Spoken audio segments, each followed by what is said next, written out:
turn this down a little bit. Woo. Hey, if you're joining from the ICL, I appreciate you for watching the ICL. And I'm gonna turn this on in just a second. I'm gonna grab a few things real quick. I'm going to oh my goodness. Hey, ICL folks. If you're joining us from the ICL, I appreciate you watching the ICL. I'm going to turn my camera on in a few moments. I'm just getting a couple things together after finishing up that awesome stream, watching some awesome Lorcana. I appreciate anybody who hangs out. I'll be quite honest. I say as I, again, get ready to get this thing going. The State of the Union's on tonight, and I'm going to be quite honest. Every year, generally, I watch. But this year, I was like, you know what? I need to unplug a little bit from politics. I'll watch the highlights later. I just need to get away from that. And so I'm going to do something to distract myself, like hang out here with you all for a bit.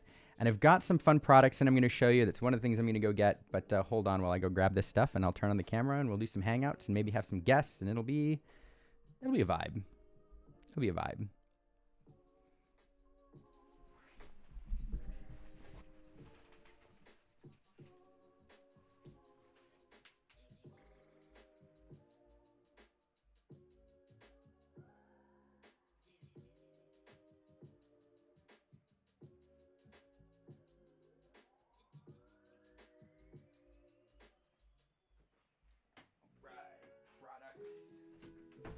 Products.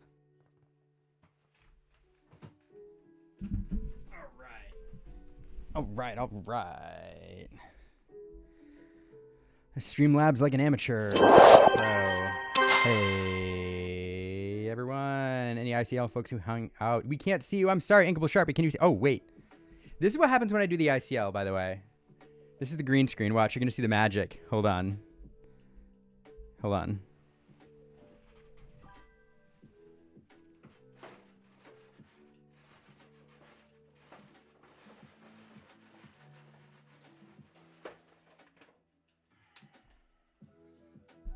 There it is. Now the trick is doing that without knocking Wally off the shelf, which is a bit of a trip because he's pretty awesome. Hey, this camera's sharp. Thank you.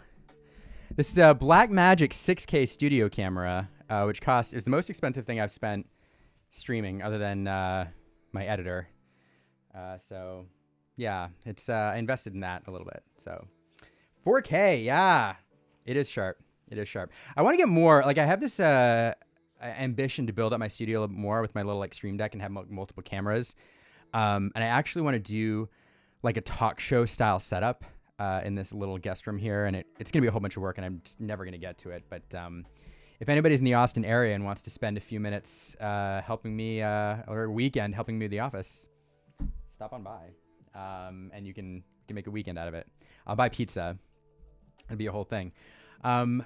But yeah, so I want to know what you all think of Winterspell.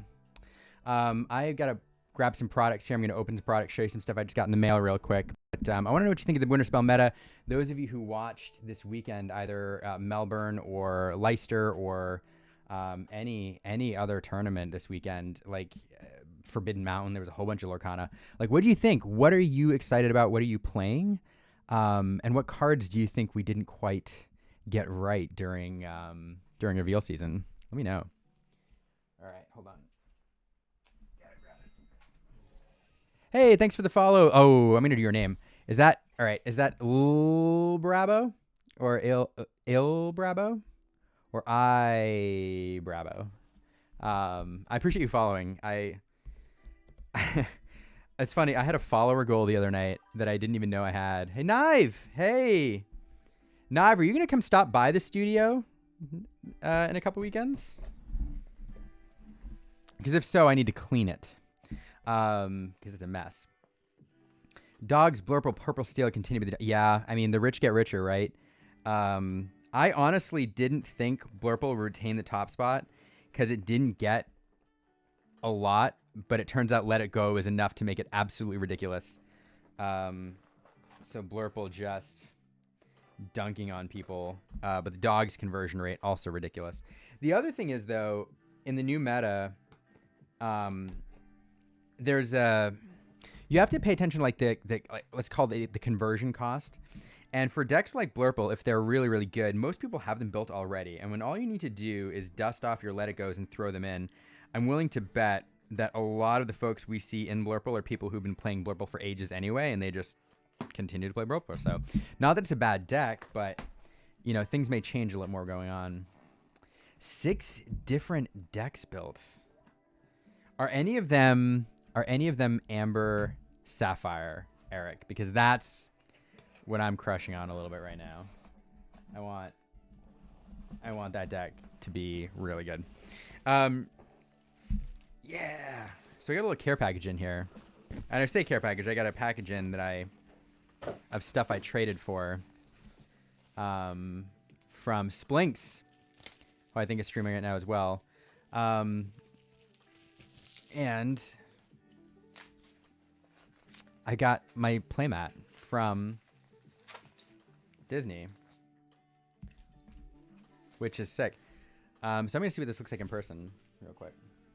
Did anybody else manage to secure one of these? Oh, hey Nick. Yeah, or no, I'm sorry about the ads. I can't. If I could turn them off, I would. I swear. I really, really would. But it's Twitch doing Twitch things. So, all right, I'm gonna switch my camera here for a second. I had an overhead camera hooked up yesterday. It is not hooked up now because reasons. Another thing I need to do in my studio remodel, but I want to show you all what this looks like. And I'm curious, did anybody else manage to grab one? Let's do this FaceTime camera. The problem is oh my goodness. So this mat comes, it comes out of the box. Unlike other play mats, it comes out of the box in a plastic sleeve, which I'm now kind of scared to open.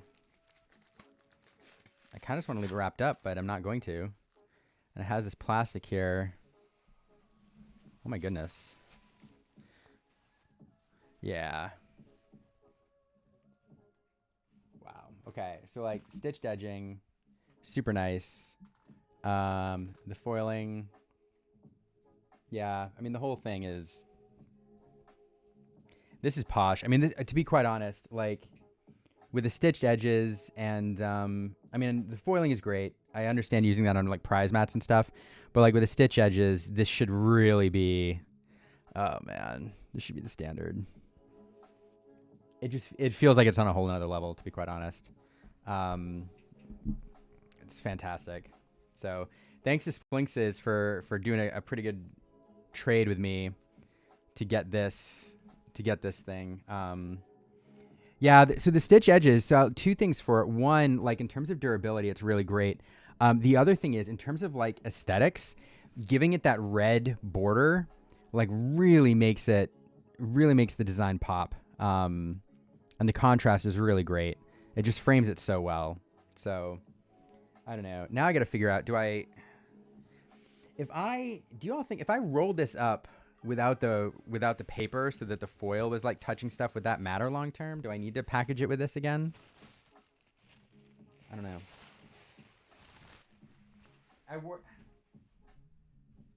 worry about stuff like that. I'm a really terrible collector, so I have this this fear that like 10, 15 years from now I'm gonna open up like a piece of art or a collectible like that and it's gonna be destroyed because I didn't do something right with it. Always buy the museum glass, you know, not that kind of thing. Dear, oh dear. So that's pretty great.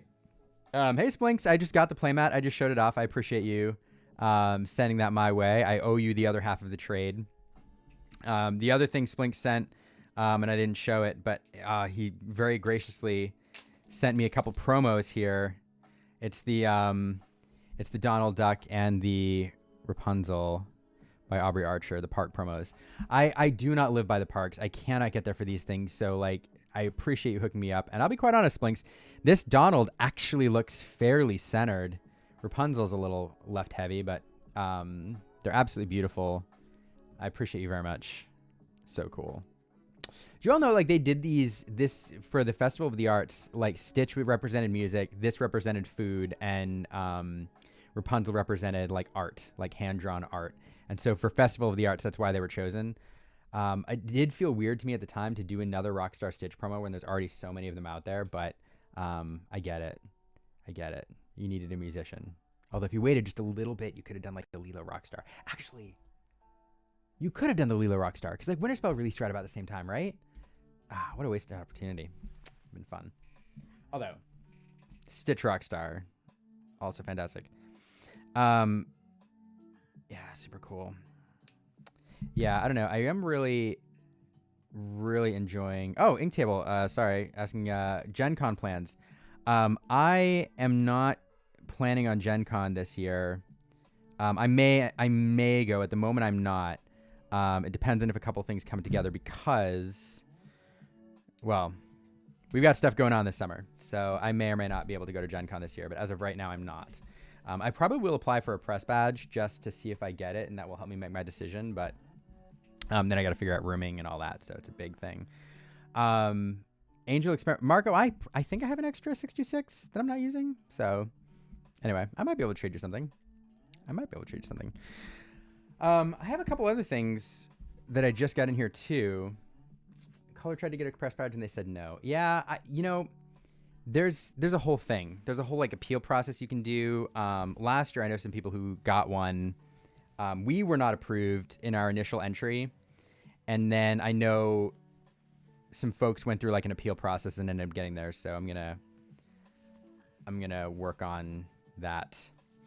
And yeah, if I get a press badge, like maybe that'll make it more likely for me to go, but I don't know. So we'll see. Couple other things before I look at some other stuff. I just got these in from Voltex. These are the new. Where'd my scissors go? I lost my scissors. Oh yeah. These are the new deck boxes that are paired with the binders and inspired by Lorcana, which are super interesting. So I'm really kind of interested to see what these look like. Oh goodness gracious! I think they're probably pretty standard Voltex boxes, but with a new color scheme. But you really love to see. I mean, you love official collaborations, right? But when an accessory company thinks enough of your game to do a thing like this, it's kind of cool. So, all right, I'm gonna switch over my face cam here again so I can show you all a little closer up.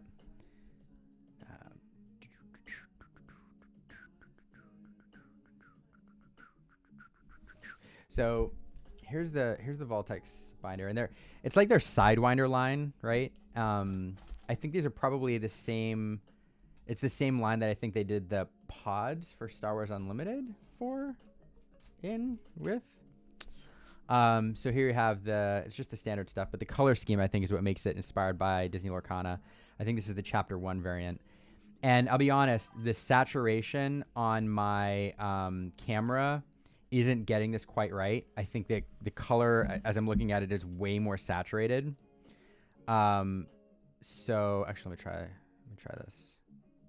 It doesn't help at all. So like it looks way more saturated on the camera. This is more of a powder blue, or like a sky blue. And I think my camera is giving more green than it actually has. But it has this beige inside, and it looks like it comes also with this divider, which is probably meant like when you do magic or something to separate like sideboard or something in here. But it sits pretty well. So it's really like the colors are really, really nice. I'll be quite honest. This is kind of my jam. So kind of excited to see it. And so I think these are the like quote inspired by Chapter 1 products. And again, I will say the color is not showing exactly right on here. But then this one I think is even more Lorcana, because it has more of that dark blue that you see. Hey, Lorcana lover, no giveaways tonight. I don't have it set up. Yeah, unless like, I'll tell you what, if we get a hype train and maybe, or I don't know, if like something like that happens and it gets really exciting, I don't know, I'll maybe run a giveaway. I don't know what I'd give away though. I mean, I guess I could give these away, I don't know, but I'm not planning on doing a giveaway right now, but I don't know, I could change my mind if I get squirrely. So on this one, the inner lining is like the same color, I think. Probably exactly the same color. Let me check. Let's double check. Yeah, so they're the same, which is cool because it adds like a consistency in the like line. So that kind of ties the two together. But then the outside, this is like, I would describe this as classic Lorcana color. It's like a purplish blue that feels very much like part of the Lorcana aesthetic. Other than that, it's just like the standard. I think this is the Sidewinder line, right? Or is it Exotech? I forget. Does Voltex use Sidewinder? Yeah, I think so. Yeah, they're really cool. The other fun thing, like all of Voltex's products in this line, you can switch it up, right? You could do this if you're feeling really squirrely. But I don't know, it's kind of cool.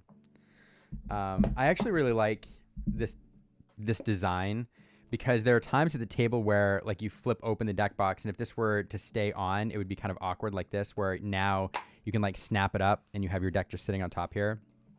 So it's a great design, and really compact. And in fact, you know, I have a heroic deck over here, and I don't. Will this fit? I don't know if this will fit because I need to put this somewhere. Oh God! Oh, cards everywhere. That was a disaster. Yeah. So here we go. Now I have a home for my puppy's heroic deck, minus the 5 that I just dropped on the floor. So there we go. Yeah, that's cool. Yeah, so the cool products. I have the binders down there too. I might break those open, but now I need to clean this up. So yeah, so it's cool when you see brands like Voltex taking a note of Disney Lorcana. If they can't get like an official partnership, at least trying to show that they recognize the game and want to appeal to the player base. I think it says something about where your game's at. Yeah, it's kind of elegant to me because, you know, if you looked at the Star Wars like battle pods that they did for Unlimited, it had like all kinds of art on it, and it was very clearly that game, and it was very difficult to pick it up and move it into other games. Where with these, you know, they are inspired by Lorcana. We know they're Lorcana, but you can use them with any game, and it's not, it wouldn't be out of place. So it's kind of neat. So here, what did I? Yeah, it's this. So cool. These are neat. I hadn't looked at them yet, so I appreciate you all letting me explore those a little bit. Binder's actually really cool too, and I think they have like the chapter, like inspired by like language on the side, which is whoa, this is awful. Hold on. Whoa, what did I do? Hold on. Done. There we go. That was terrible. Apologies. Yeah, Steven, it's not Let's Talk Lorcana. Yeah, Steven joining from Twitter. Yeah. I'll tell you what. Yeah, my bad. I'll tell you what. I was not planning on running giveaway tonight because usually I do like an announcement and I bring people in and all that, and I don't have a lot of stuff to give away. But if we get a if I don't know, if there's a hype train or something, or like it's cool, like I don't know. I need the deck boxes to do a video, but maybe I don't know. I've got like an extra like PSA 9 like Mickey sitting here or something. I don't know. I'll do something, but I wasn't planning on doing it necessarily. But I could. I don't know. I could change my mind. Yeah. So, Ink this weekend. Oh my goodness. Sorry, the ICL chat is going nuts. Do I, you know, Engville, I could. I don't know. I don't have a, here's the thing. Content creation, is not lucrative. I suppose it could be. Oh, do I have any of my pins left? I do have our pins left. I got a bunch. But the funny thing about the pins is I kind of made a rule when I got them that they were for trivia. So I would have to, if I gave them away, I'd have to find a way to do some sort of trivia game to do it. So I could figure something out though. But I do have really cool trivia pins that that we got before. I could do trivia now. I don't know how I'd run it. The problem with doing trivia, Fairy Queen Tank on here is that there's a lag between different platforms. So like doing it like with the chat is tricky unless I invite somebody on camera, which I could do. Lorcana Lover, I'm not sure what you're referring to. You're referring to the Mickey or the pin, which you'd like to see me give away. I'm not sure. Envil, it's not lucrative for me actually. Like the interesting thing about, and I do want to talk more Winterspell and all that, but it's an interesting topic. The problem with content creation for me, and I'm not the best at content at all. I have a terrible nose for the business side of things. There's a lot that I could be doing more from like affiliate links and all that. There's so many avenues I've left untapped, but for anything, for any hobby, for any job, you have time and you have money that you can devote. And the less time you have, the more money you need to spend to have other people do stuff for you. I pay an editor a significant amount every month to be on retainer and edit videos for us rapidly. And if I had more time, I would edit them myself, but I can't. So between the editor, I pay $500 a year for the Restream subscription to be able to do the show on Monday nights. I have a subscription to Zencaster, a subscription to Adobe, a subscription to Captions.io, a subscription to Instagram, Discord for our server to do some certain things that we need to unlock. What else? Oh, there are others. I used to do vidIQ, but I don't do that anymore because I just didn't find it super useful and I didn't have time to make maximum use of it. So between all of those, it's like multiple hundreds of dollars a month to run the channel. And in revenue, ad revenue does not pay very much. So the money is in sponsorships, and we don't have any of those. So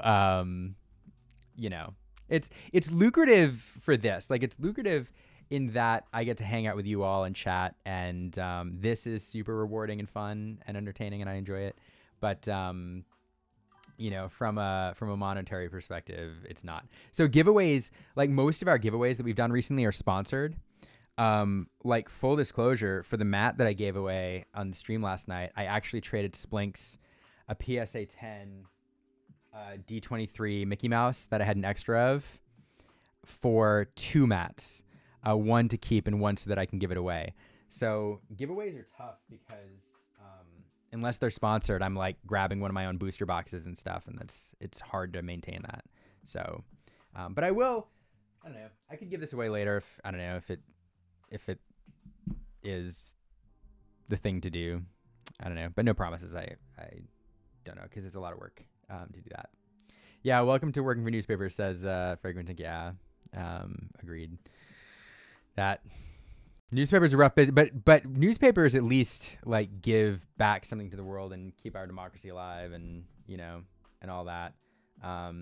So I appreciate all you newspaper warriors keeping it going, because it's important. All right, what was I doing? What was I doing real quick? All right. Ad revenue, yeah, subscriptions do. Yeah, that's the problem. The Mort Mags, if I could pick your brain, Mort Mag says if I need any assistance with accounting and or taxes for your content creation, if I could pick your brain, if you're serious and I could pick your brain, let me know.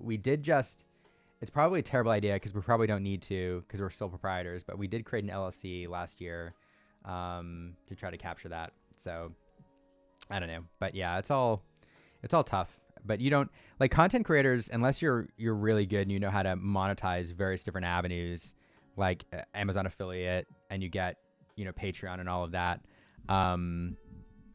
It's not, people do it because they enjoy it. It doesn't make a lot of money without either a bajillion supporters on Patreon or sponsors. I mean, sponsors is really where the money is. So, and if you all know any companies willing to spend money on a somewhat niche Monday night live show. Let us know. But no, I going back like Winterspell, or even just like if I want to talk about Winterspell, I want to talk about the state of the game. If you have any questions or anything, like let us know. Thanks, Mort Mags. I appreciate it very much. I like seriously like jump here. I'm gonna post a link to our Discord server. It's the best way for people to connect with us, with me, with Aaron and I. Hold on. I'm gonna post that and then I'll keep rambling because I do want to talk a bit about the state of the game.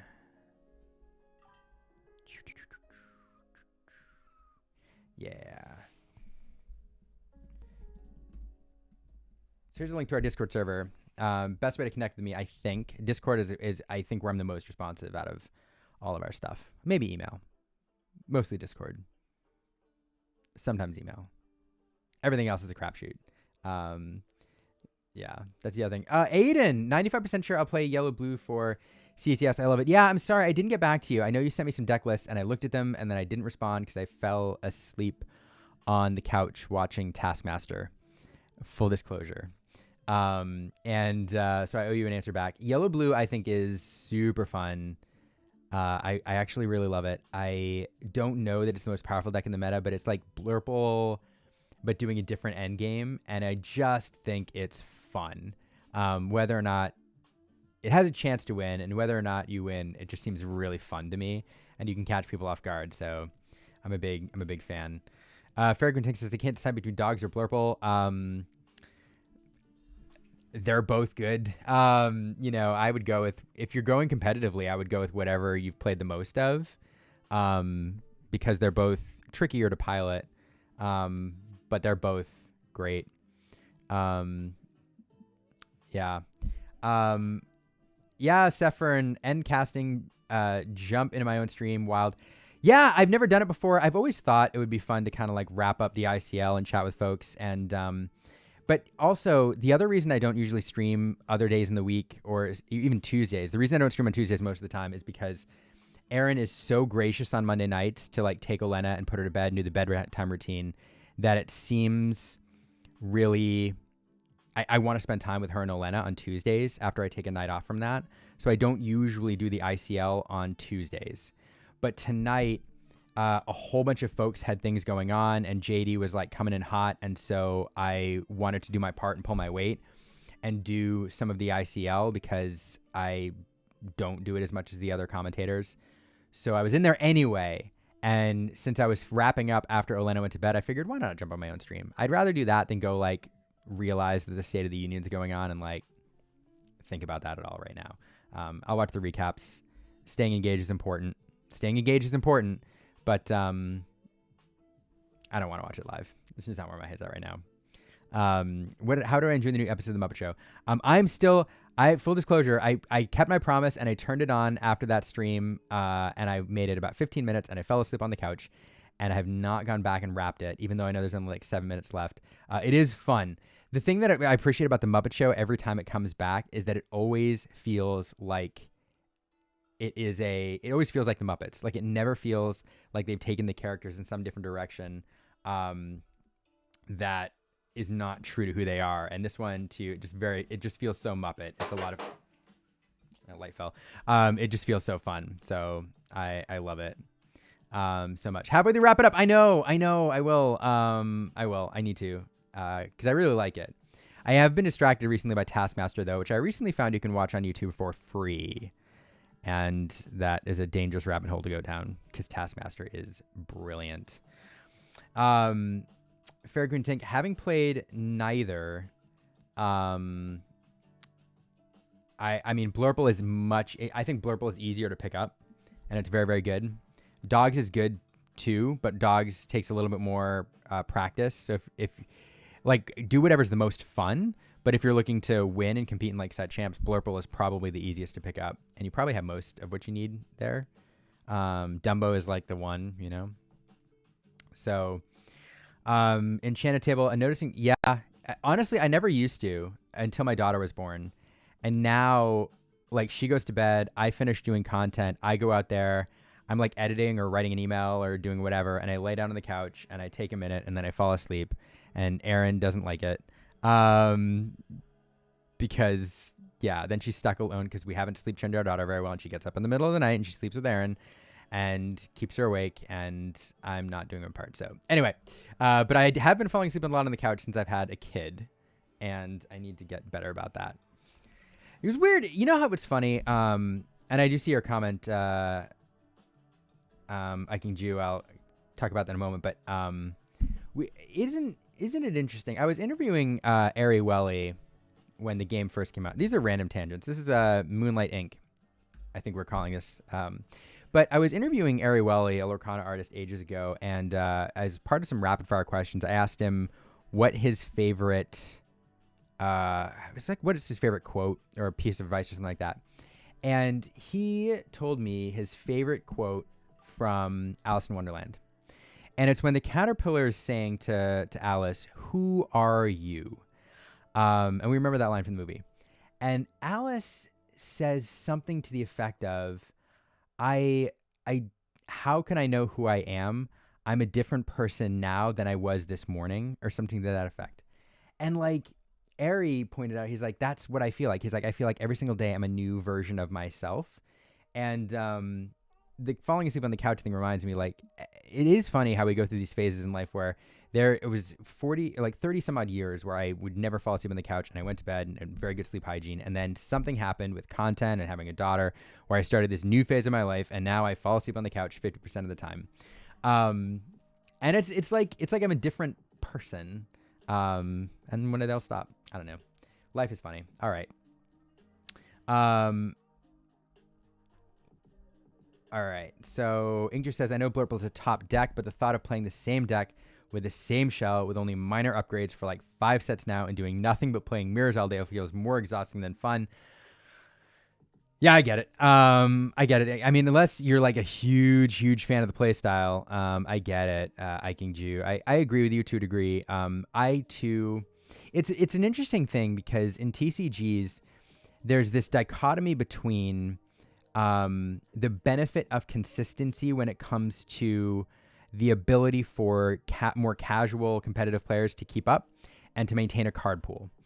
Because if you're in a scenario where every set comes out and then immediately all of the top 4 or 5 decks are completely new, then the scramble to keep up becomes incredibly challenging, because not only do you have to keep up with the meta and everything else, but you have to acquire a whole new card pool every few sets. Conversely, the last thing you want is for sets to come out and then just have the meta remain completely unchanged, where there's only one new card in the deck, a la Blurple this time, because that also feels bad. It's like nothing changes. It's the same game for years. And so you have to find that balance. And some sets they have, and some sets, like, it feels like it just stays the same. And what's interesting about this time was the reprinting of Let It Go. It feels like Winterspell was the right time to do it thematically, but Let It Go, where other decks got a lot of tools that could have allowed it to edge Blurple, Let It Go. It was like all the other decks were like, you know, I got all these things, I'm riding your tail, Blurple, like, here I am. And Blurple said, oh, I got Let It Go, you know? So I don't know. I don't know. I agree with you. I pine for a day when, you know, we get a little bit of a switch up in the meta. And I think Amber, I hope Amber Sapphire is one of those switches, because Amber Sapphire is like Blurple, just more fun to me, because you have Black Cauldron.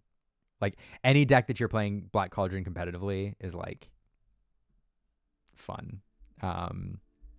So Black Cauldron is the truth. Isis Vanderchill in yellow purple. The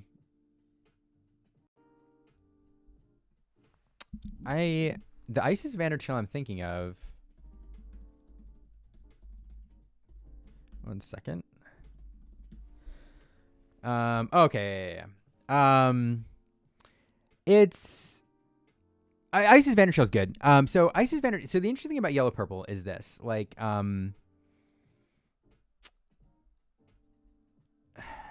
Yellow purple is like amethyst.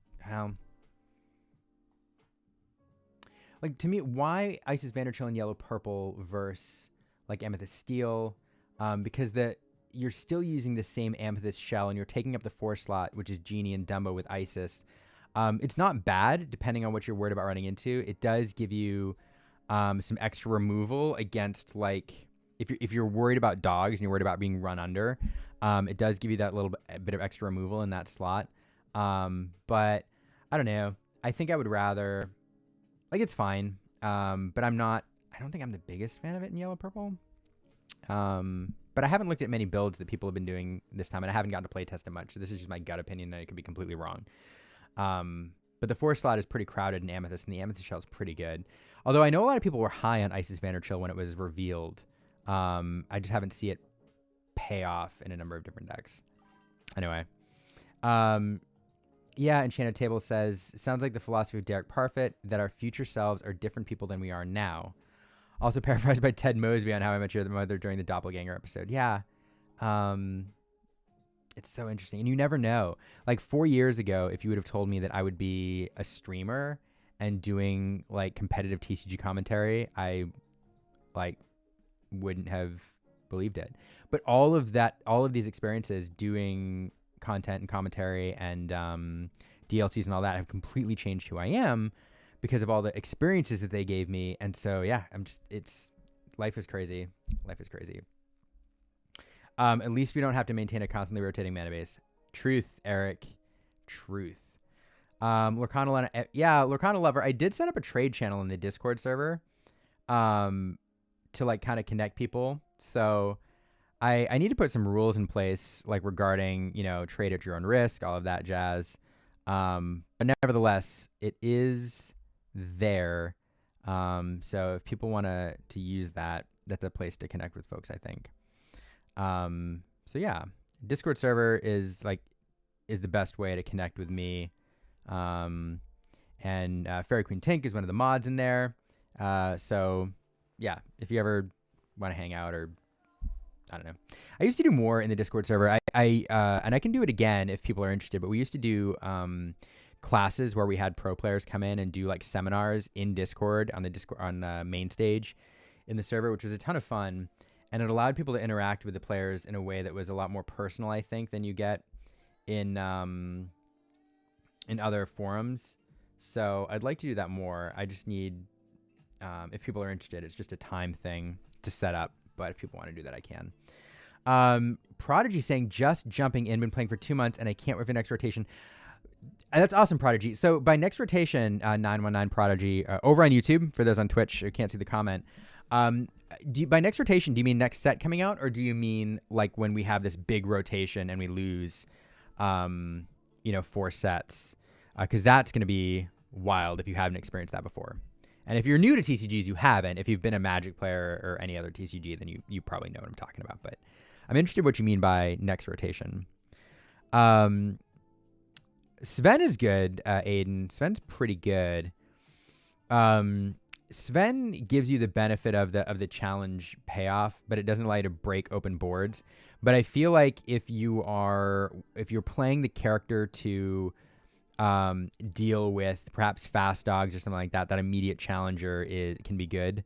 So I think I do kind of like Sven, but yeah, send me your deck list, Aiden, and I'll see if I can advise. Although I'm not the best because I haven't played much of that color in the new meta. But I'll give you my opinion, and I don't know, I'll shop it around. Yeah, CCS coming up in a couple weeks in Houston. For anybody in the Houston area or able to make it down there, it'll be a big event. It'll be really cool. Charlie's puts on a good show. It's in a new Charlie's venue, and I'll be down there commentating with Katie and some other folks. So it'll be really good and a lot of fun. Great competitive event.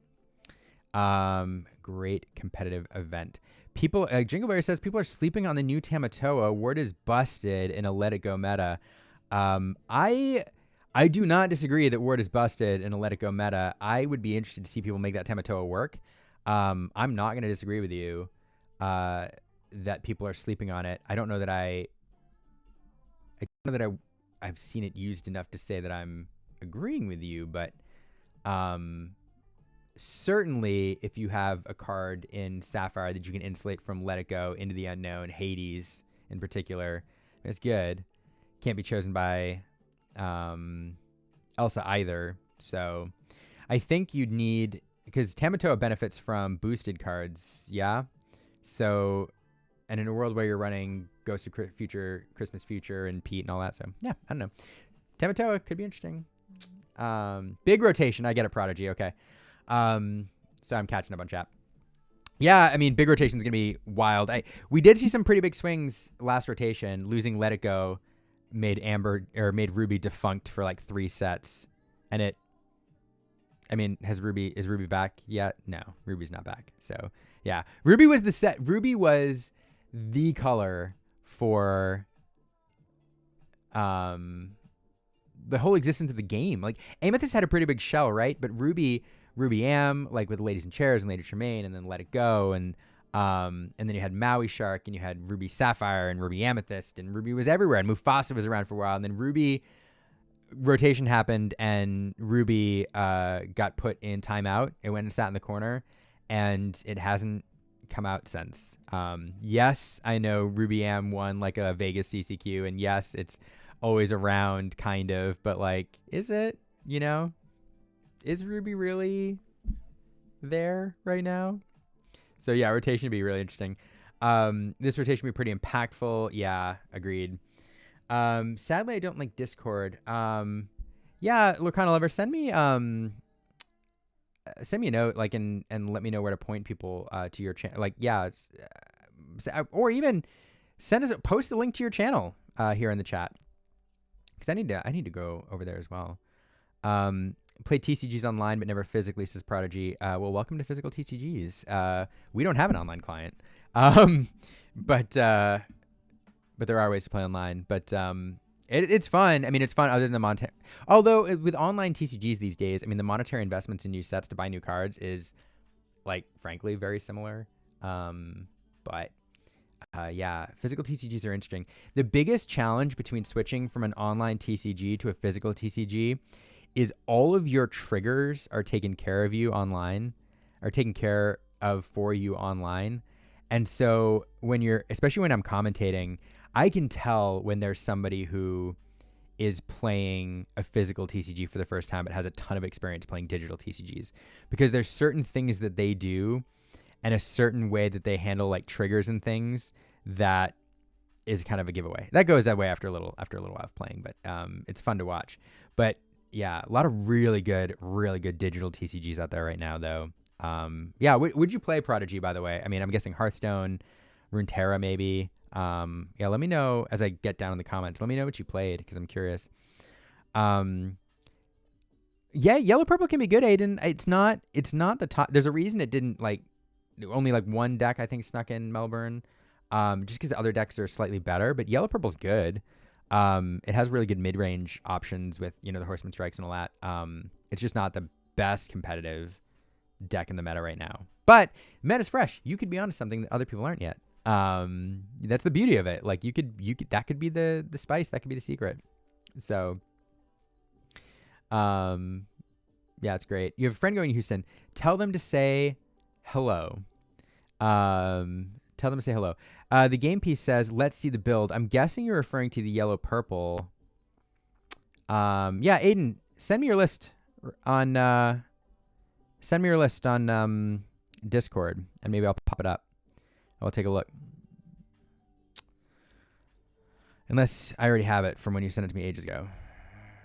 But let's see. Okay, I do have your Yellow Purple list here. Hold on. Let's take a look. Since you asked.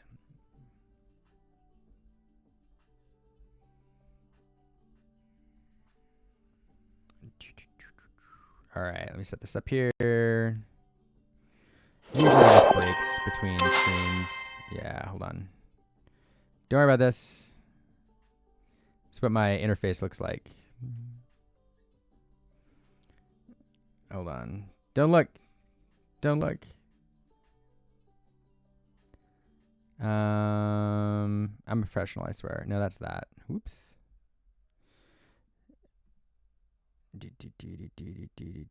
No, I need to open you. There we go.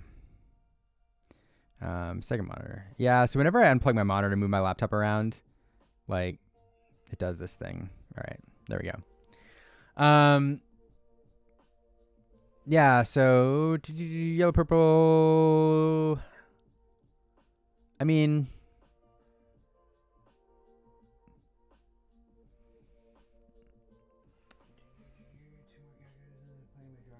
I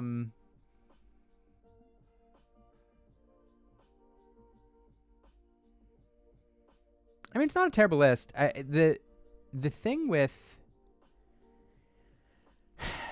yellow purple is, the question always is, it uses the standard purple, or a very standard purple shell, other than Isis, Vanderchill in there. I mean, you're running genies and Elsas. You got the Dumbos, the cats. You are doing Cheshire, Hades, Demona. It's a very standard purple shell, and you've worked in a lot of the amber cards we saw in the previous builds with the addition of Willow and the Stitch.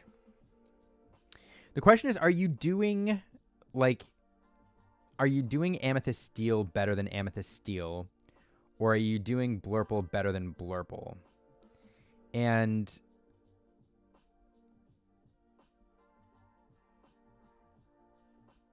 it's so interesting because what the Willow does, so this deck didn't need to ramp on 2. It basically was Blurple, where it had optional ramp because you had the cat you could play on 3 on curve, but you also could hit the lantern and ramp. You didn't need to. But now with Willow, you can ramp more consistently. So you have 8 ramp cards, the same way that Blurple runs 8 ramp cards. So you're hitting it. If you mull for the ramp, you're hitting it 91% of the time, which is the same as Blurple. So in that way, you've kind of shifted the game plan of this deck a little bit from, I don't need to hit ramp, I can go curve into cat, to I probably want to ramp if I can. And one of the reasons that's important is because the way to think about, this is me rambling right now, but the way to think about the meta in many ways is you have all of the Amethyst clones. All of these Amethyst decks use the same shell, but what each one does is try to gain an edge on the Amethyst clones in a different way. And Steel does that through the 4th turn Strength of Raging Fire, if they can hit it, and also some other direct damage cards. It also has a little bit of extra card draw with the docks. But really, it's getting the edge with the strengths that gives it kind of a push. And then Blurple gets the edge by ramping, and so it hits its Genie Elsa package combo first. And then ramps into the heavy endgame. It also gets the removal with Hades. And the thing about this Amethyst Amber was it kind of did both, like, a little bit. It got the benefit of the early removal with the Horseman Strikes, but you can't sing it. But it does give you an edge in the mid-game Evasive Wars. Or it could do what Blurple is doing in ramp. But I'm trying to think through, like, the interesting thing is you change the identity of the deck now with the Willow to where you want to hit the ramp, and you're basically doing Blurple. And that has implications. So, I don't know. All that is to say, I don't think the deck's bad. I think the deck could stand a chance of winning. By the way, you all are missing the guidebook in the bottom left is what you're missing down there. 4 guidebooks. It has a chance. It's a good deck. You'll get wins. And if you want to play it, I wouldn't not play it. Your uninkable count, 1, 2, 3, 4, 5, 6, 7, 8, 9, 10, 11, 12, 13, 14, 15, 16. I mean, you're running 16 uninkables. It's not terrible. But I don't know. It's not bad. I mean, you're not showing me like a weird jank deck. I like this color combo. But yeah. If you like it and you practice with it and you want to play it, like, go for it. I think you can do well. I will say though, you know, there's a reason it didn't like see a huge representation in the top cut of Melbourne. It's just not considered as powerful as other decks, but you also benefit from surprising people, you know, in the Swiss rounds and stuff. And at the end of the day, getting out of the Swiss rounds is what it's all about. So I would play it. I wouldn't say don't play it. Yeah, pretty stock. Top 8 locations deck. Yeah, the top 8 location deck is sick. Corded Conch. I am working on doing a deck profile with that player on Friday, so I can figure it out. Because the play lines are just not apparent, right? Like, you can kind of tell what it's trying to do, but there's certain sequences and combos and things that deck is doing that we're just not familiar with because we haven't played a bajillion reps on it. So I'm really excited to talk to the player, and I kind of hope that deck does well and is replicated this meta, because the thing about it is when a deck like that breaks out and you have like anywhere from 5 to 8% of the meta, where in a tournament you can expect to play it at least once, let's say over like 7 or 9 to 9 rounds, you can't throw away games to it. You can, I guess you can roll the dice, but you don't want to. And so the entire room has to account for it. And that weakens other decks because they now have to tech in certain things, right? Like there's a reason people don't just auto run a bajillion Benjas because against the Chromicon, like now people do, but they didn't for a while because giving up that slot to Benjas waters down that deck. And so if people have to work things in to deal with the locations, that I don't know, everybody benefits. But you send me an email with the link. I will post it. Lorcana Lover. I will do that before the end of the stream. Because I love supporting other content creators. Yeah, all right. Working through Vanessa instead of Vanderchill. Vanessa's good. Yeah, Vanessa's good. I mean, you could mix it up too. But it depends on what you expect to see. Like if you're really thinking you're gonna run into a lot of dogs, Vanderchill is better if you think, because Vanessa gives you an edge in the evasive wars, and it also allows you to run into Blurple a little bit. So if you're expecting to see more Blurple and you need an edge there, or a lot of Amethyst, then you run the Vanessa. But it's the meta call. Do you not like the man behind the curtain? Yeah. Interesting. I think the data from Melbourne is flawed, says Jingleberry. People spend a lot of money on travel, and they are not going to risk playing a new deck. I do not disagree with you, Jingleberry. I don't want to say it's flawed, but the thing is, there's a transition cost for new decks, as we were talking about earlier, and you have to go find the cards, you have to get reps in, and if there's any indication that a deck that you've been playing is still competitively viable and it's easy to update it, a good portion of the players are just going to do that. The problem that we have sometimes as like plugged in content creators and competitive players and people who are doing this, like hanging out on Twitch streams in the evening, we are an anomaly in the Lorcana world or in TCG world, and we forget that sometimes. When you look at like the number of people, let's say, who turned into the stream, like at any given time, the Melbourne stream had multiple hundreds of people on it, not 1,000. Lorecasts have hundreds of people on them, and all of us hundreds of people. There's a lot of the same players, in there. There's a lot of the same people watching the ICL, and these are the most engaged, competitive players that are out there. And you all and I were all included in that. But sometimes we forget that we are a very small minority of the player base. And even at a DLC, which is 2,000 people, you tend to think of them as the most competitive players. But when you walk around that room and you talk to people, if you were to survey the room, there are in the hundreds of players who we would describe as those plugged in, like really competitive players. And then there's like 1,000 plus who are like competitive-ish, but they're like set champs players. They make it to league night once a week. They don't watch a ton of Lorcana content. They're just enjoying the game at their own pace. And that is the preponderance of the player base. And so what that means for the point of this discussion is the percentage of the player base who, when a new meta comes out, can afford to and will immediately drop a particular color pair and pick up a new color pair and completely change what they're playing because it's the best deck to play is actually a pretty low percentage of the player base. It's a fairly high percentage of the super plugged in base that we're talking about. It's a fairly low percentage of the player base. What most people are going to do is look at their Blurple deck and be like, is this still okay? Can I still win with this? Is this still fine? Or is this not viable? And if it's viable at all, they're going to update it and they're going to go run it into an event at the beginning of a meta. Maybe later on it changes.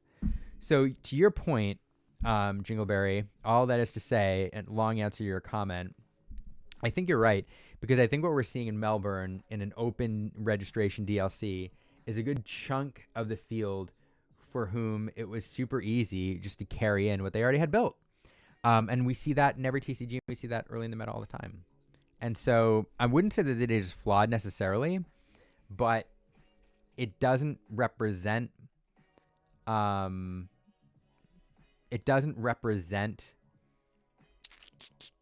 like the change that we will eventually see as a result of Winterspell. There's a huge lag. I don't know. I was thinking there.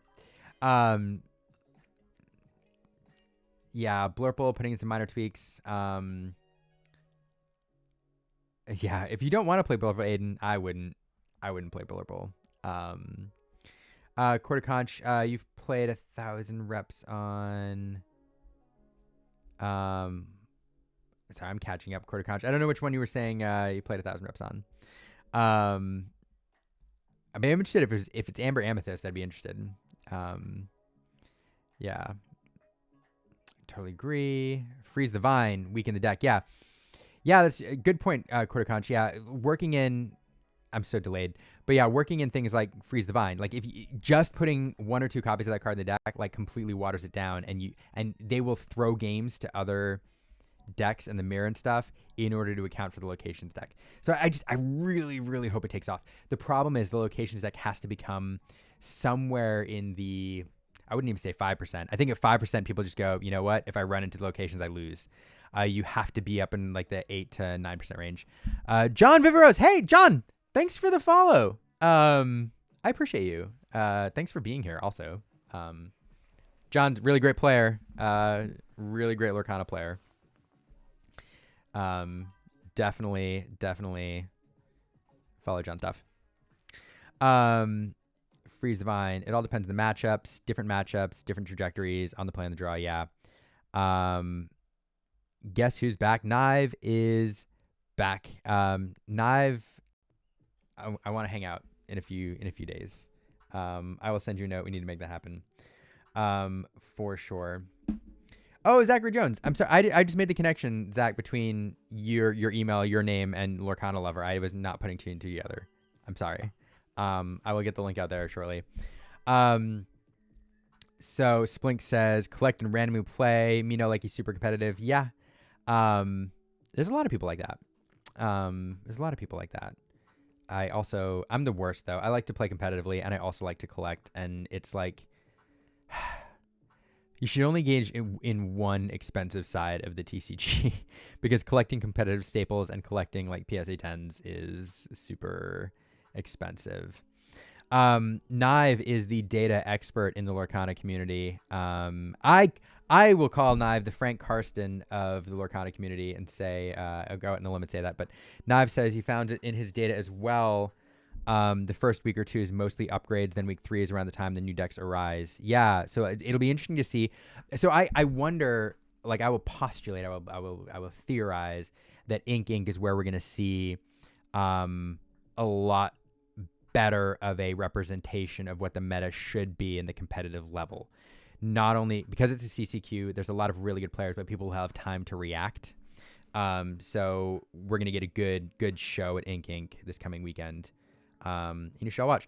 Mort Mags, thanks for the follow. I appreciate you. I'm almost up to 510 now, I think. I still get a huge dopamine hit every time people do that because I've not been doing Twitch for very long and I still don't associate. I don't know. It's a whole thing. So thanks for the follow. I appreciate you. Lorcana Misfit, you're new to Lorcana and you have a Lorcana tag. Like that's jumping right in the deep end of the pool, right? That's like, I found this game and I love it so much. I'm changing my tag, to match this game. I'm committed to it. And I appreciate that so much. But why are you a misfit? I have to know. Noodle Lorcana, loving it. It's been taking in all the streams and shows I can watch. Look at building my first deck. Hey, Lorcana Misfit. If you need any advice or you want to know like who to connect with, like jump on the Discord server. There's 1,000 different teams and stuff I can point you to, or resources you're looking to build your first deck. I'm really interested to know what is your first deck going to be. Are you going to skew competitive? Or not competitive? Yeah, I should say that. Are you skewing competitive or more casual? Are you looking for aggro or control? What are you going to build? Do you know what you're going to build yet? Because I bet you the chat has advice. There's a lot of great Lorcana players here, and I bet you they have advice. Okay, quarter country, 1,000 reps on the locations deck. Interesting. Send me a note.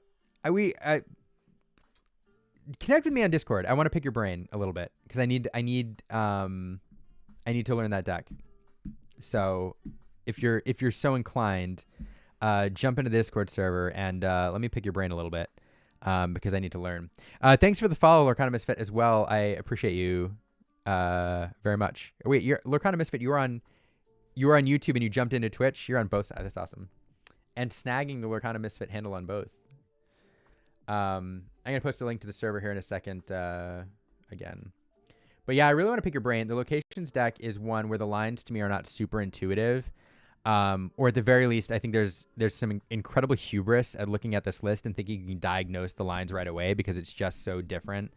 I want to like talk to somebody who has run that deck a bunch because it's fun. Amber Amethyst's underrated right now. All right, Aiden, you hear it from Nive. Amber Amethyst underrated right now. So you know what? If you have fun playing it and Nive says it's underrated, I think it's a good deck. I honestly think it's a good deck. I thought it was before Milwaukee, actually. And I think it has some legs. I don't know that it's as good as like Blurple or some of the other top tier decks, but I think it can do well. So I think you should try it if you're into it. All right, sorry, people jumping into the server here. Hey, Pharaoh, jumping into the Discord server. That's the thing about, by the way, this is the thing about content creation too. Like the more, before I get to more comments, the more you create content, the more you consistently have to change how you interact with the community. And it's a really frustrating thing because you want to do more. Like back in the day, we would send out stickers to every like 10th subscriber on our YouTube channel. Every time when we hit 50, we found out who that was and we sent them a sticker. Like, but that was back then. And now like we have Discord and Twitch and Instagram and all of these different platforms and shows and time. And so the way we interact with fans is tough. And because you want to engage more, like I want to share everybody's content and I want to engage more, but it's so tough to manage all the time. And so you just have to consistently figure out how the best way to balance it all is. So yeah, but which is why I created the Discord server, because it's so much easier for me to like connect with the community there than manage all of these disparate platforms. And so that's why I always say like people, if you want to find me somewhere, the best place to do it is Discord in the server. But, oh, Eric, thanks for the subscription. Thank you. That really means a lot. I appreciate that. Because it's really validating. Subscriptions are really validating because it means you all think enough of my random thoughts and the streams and etc. and the content to like want to support it, and that means a lot. So thank you, Eric, and thank you for being like you're in a bunch of the streams recently, and I really appreciate you, especially on Mondays. John, you usually watch on YouTube? Yeah, you do. It's funny, the YouTube audience, and it's probably because we have like 7,000 subscribers on YouTube and that's our primary platform, but on Monday nights, the YouTube audience is like huge compared to the Twitch audience because Twitch isn't our primary platform. But we had 100 people on YouTube on Monday, which might have had something to do with the playmat giveaway, but you know, yeah, it was crazy. YouTube was nuts. Anyway.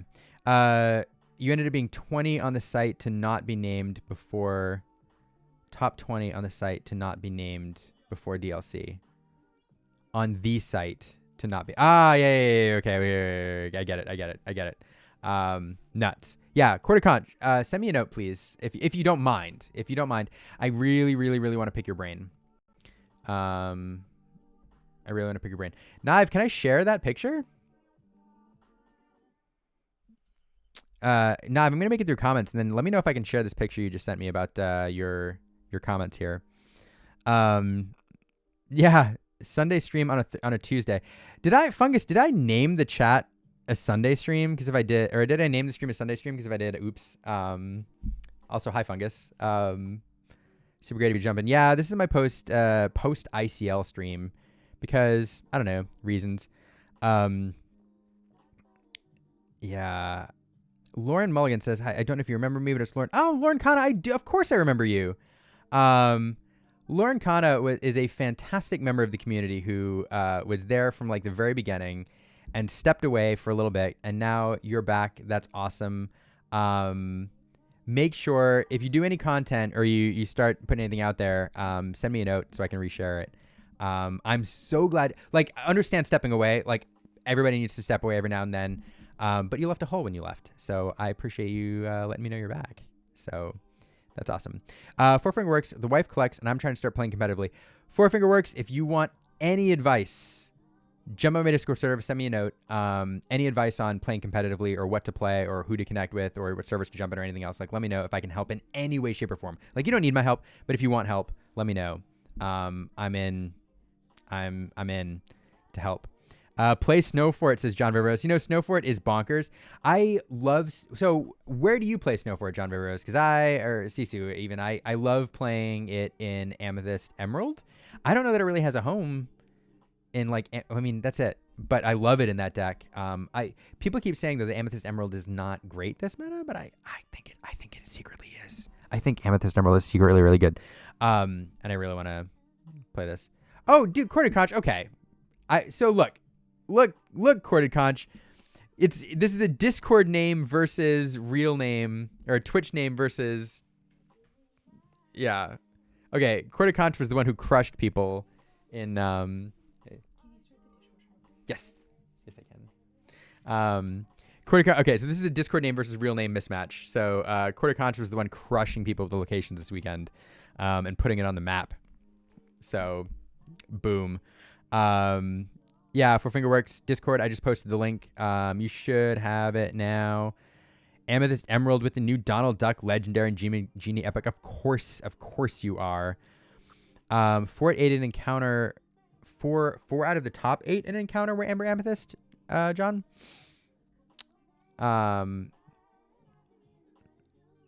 Yeah, third place deck, Amber Amethyst. Okay. Fungus says, open my first enchanted this set in a pack rush with Color's Law. I opened 9.5 boxes, 2 troves, and these 2 random packs I shuffled up without sleeves had the enchanted Mulan.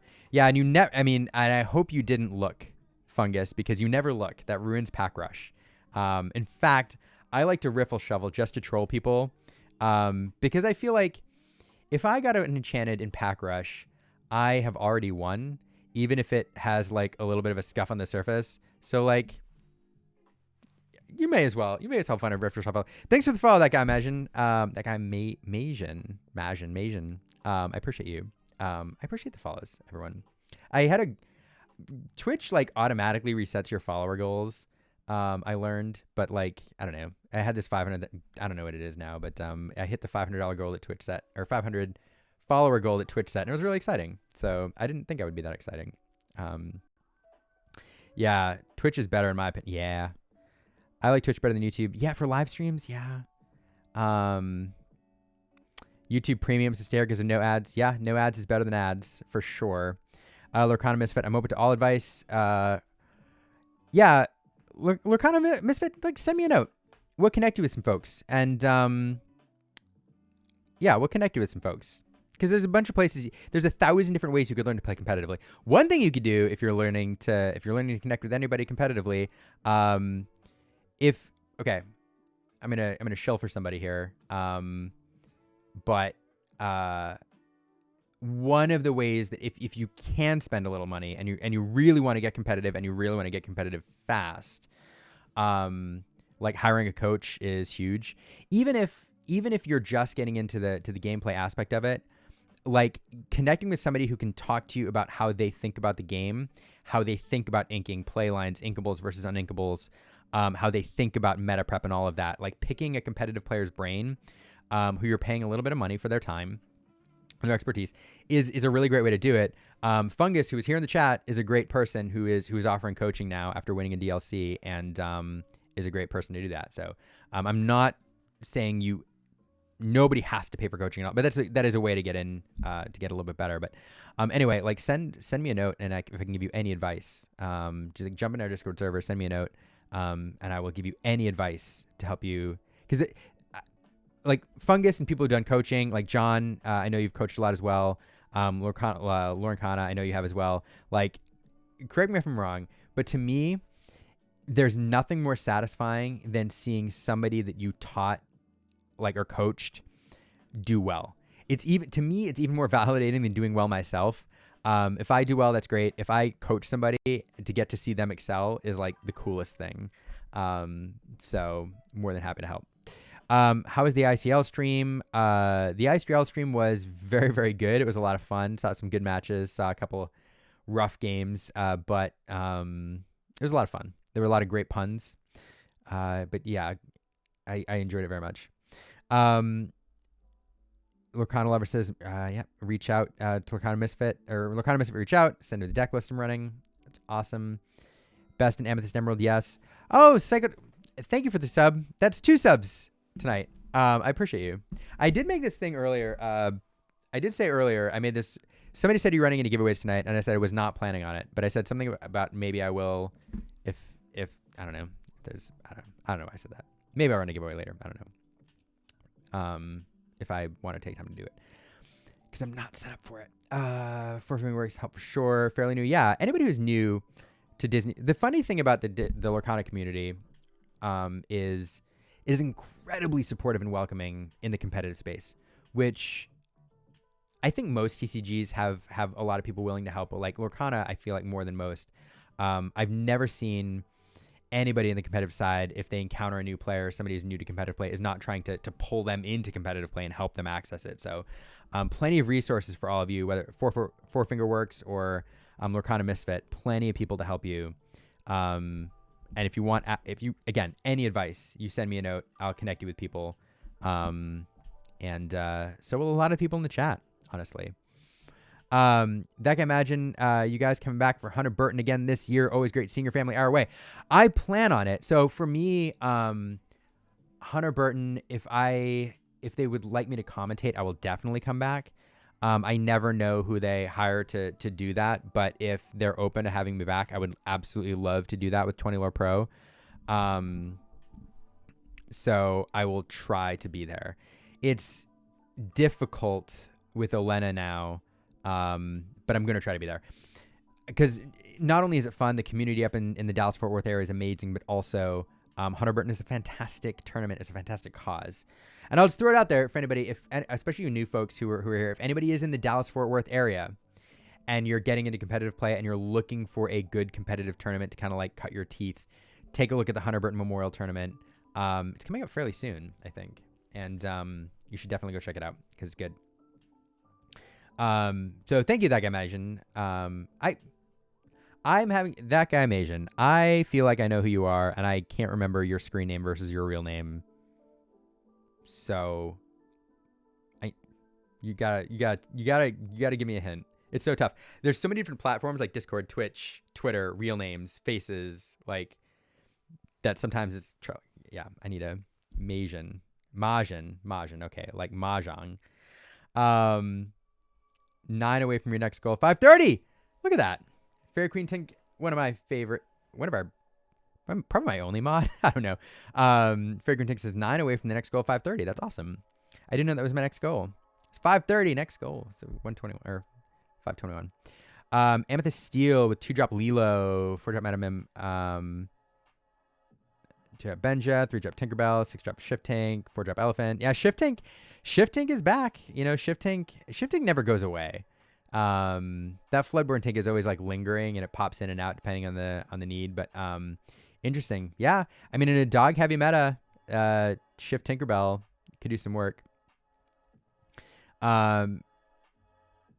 Let's see. YouTube working fine. Check our community tab. CCS 25K in Houston says create TCG. Who am I going to see? You're going to see me there. I'm going to be there commentating with Katie as usual. I'm super excited for it.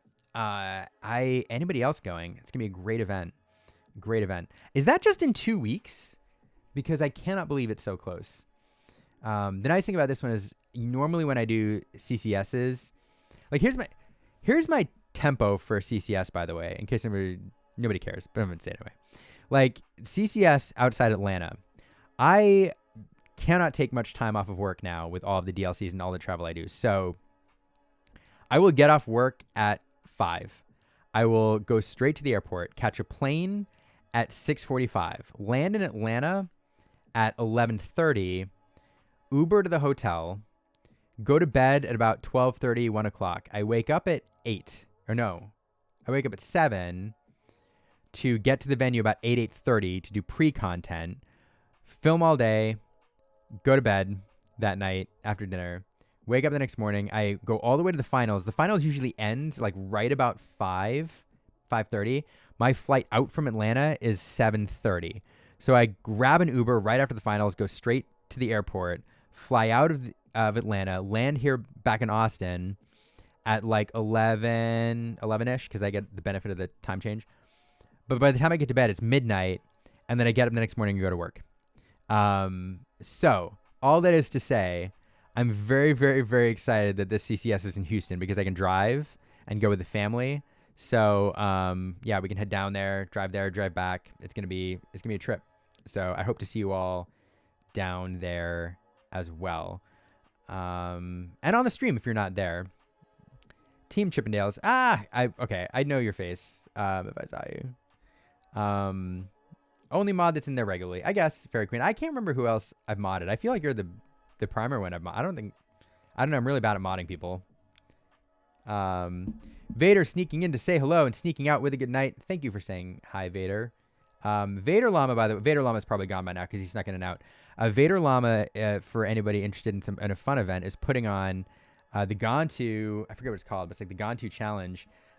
This is a special Lorcana tournament. The rules are you have to use every Gontu that's been printed, but the normal color rules don't apply. So it has to use all of the Gontus.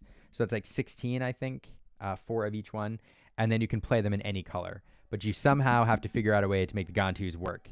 And there's a really cool playmat. It's a really cool event. And Vader Llama is a champ for putting that on. So super, super fun. I want to see what people build. I want to commentate it, to be quite honest, because it's going to be crazy. All right, now I'm going to take a look at this chart here. Winterspell score. This is my expected win rate based on matchup data and weight based on Lorcanito. So I'm going to show this chart here real quick before I keep addressing questions. So we were talking about decks and everything else, and I was talking about how Knive is a data like master here. And I'm apologize, you can't see. I'm going to tell you what's over on the left because my setup here is terrible for this chart. Yeah, and if I minimize it, I'm going to like see my chart. Anyway, so all the way on the left, Amethyst Steel is at 52%. It's so much. I'm just going to tell. Oh, no, you know, screw it. All right, hold on. I'll do this. I forget I'm here live. Look at that. Look at that. I'm a professional.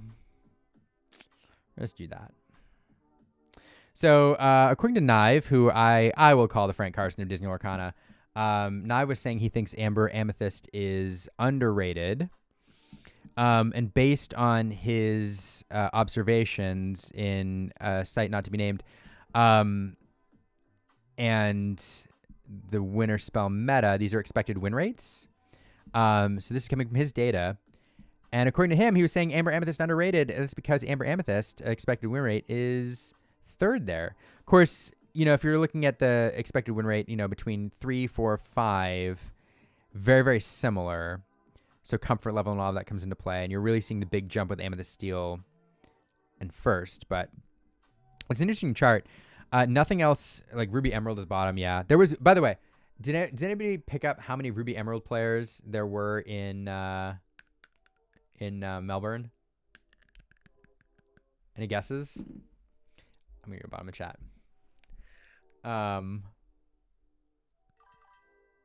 Yeah. Okay. Yeah. Okay. Yeah. John knows. There was one. One Ruby Emerald player. I feel like that wasn't a guess. I feel like you knew. Yeah. There's one. It was super fun. I really want to know who that was. Of course, Knive knows. Ruby Steel, Ruby Sapphire, Amber Ruby. Yep. Emerald Steel. I'm surprised Emerald Steel's that high, actually. Amber Sapphire. I'm actually surprised Amber Sapphire is that. Well, no, because based on everything else above it. Ruby Amethyst, I guess I'm surprised is that high. Ruby Amethyst surprises me, Knive. I'm surprised Ruby Amethyst is slightly above Amethyst Emerald, although I guess they're very comparable. Amber Steel, I guess, can take it aggro. Sapphire Steel also, I would say if Sapphire Steel is this high and Sapphire Steel is on par with Amber Emerald, I would say Sapphire Steel is being slept on as well, because we are seeing some people play it, but it's not converting. I think like it should. So to me, if your data is accurate, Amber Amethyst definitely being slept on. Sapphire Steel also being a little bit slept on, and then Amethyst Ruby Am is surprisingly high to me. So I don't know. What are your takeaways, Knive? What do you think? It's super cool.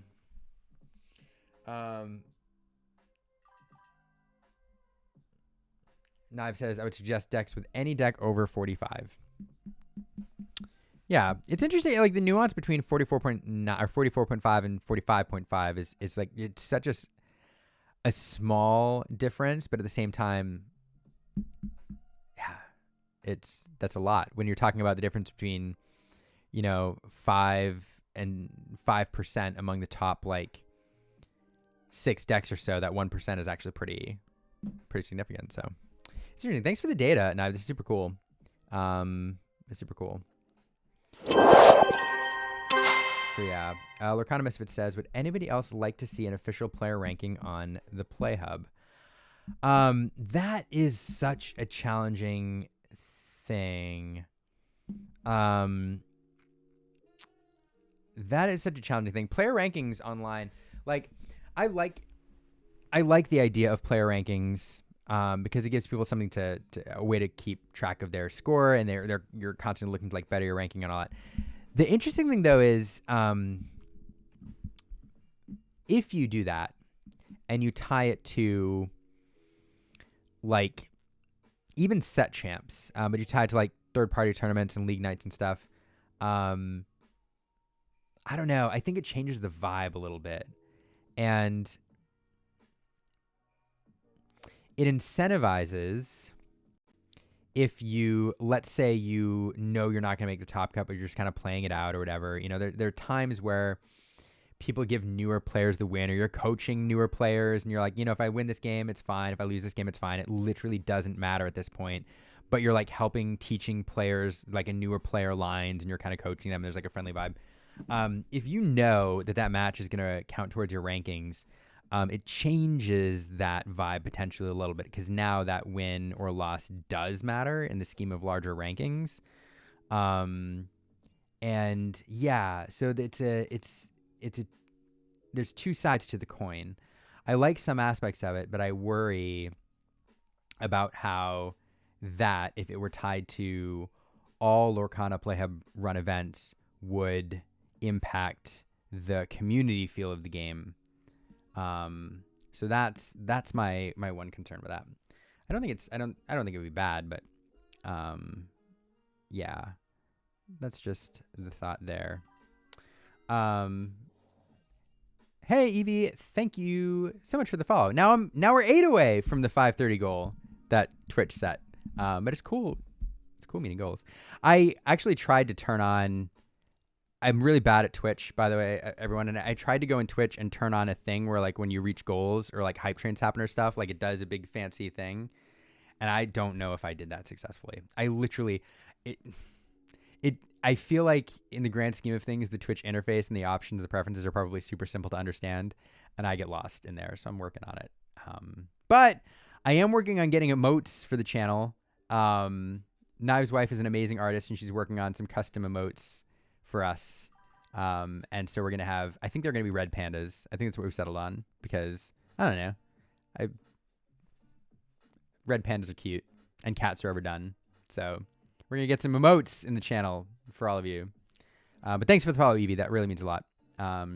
Seriously. All right. An Emerald Steel deck that went 6-3 in Melbourne. Yeah, like Emerald Steel, I don't know. I don't know. Emerald Steel, here's my thing with Emerald Steel. All right, full disclosure. I got so beat up by those colors for so many sets that I just have an aversion to that color pairing. So I cannot root for Emerald Steel to be good because I just like, one set it was Beast. I got beaten in a set champs by the Beast Relentless that just did the thing over and over again. And in the round one of a set champs, I drove an hour and a half for, and I sit down and I get beaten in game one by Beast Relentless doing its multiple quest to turn thing. And every time I play in a set champs, I'm playing Amethyst Emerald, and I sit down and I run into Emerald Steel first round, and I hate it. So like Emerald Steel can stay bad forever. So I don't know. I used to say that about Ruby Amethyst, but like they've been in timeout for so long, they can come out of timeout now. It's cool.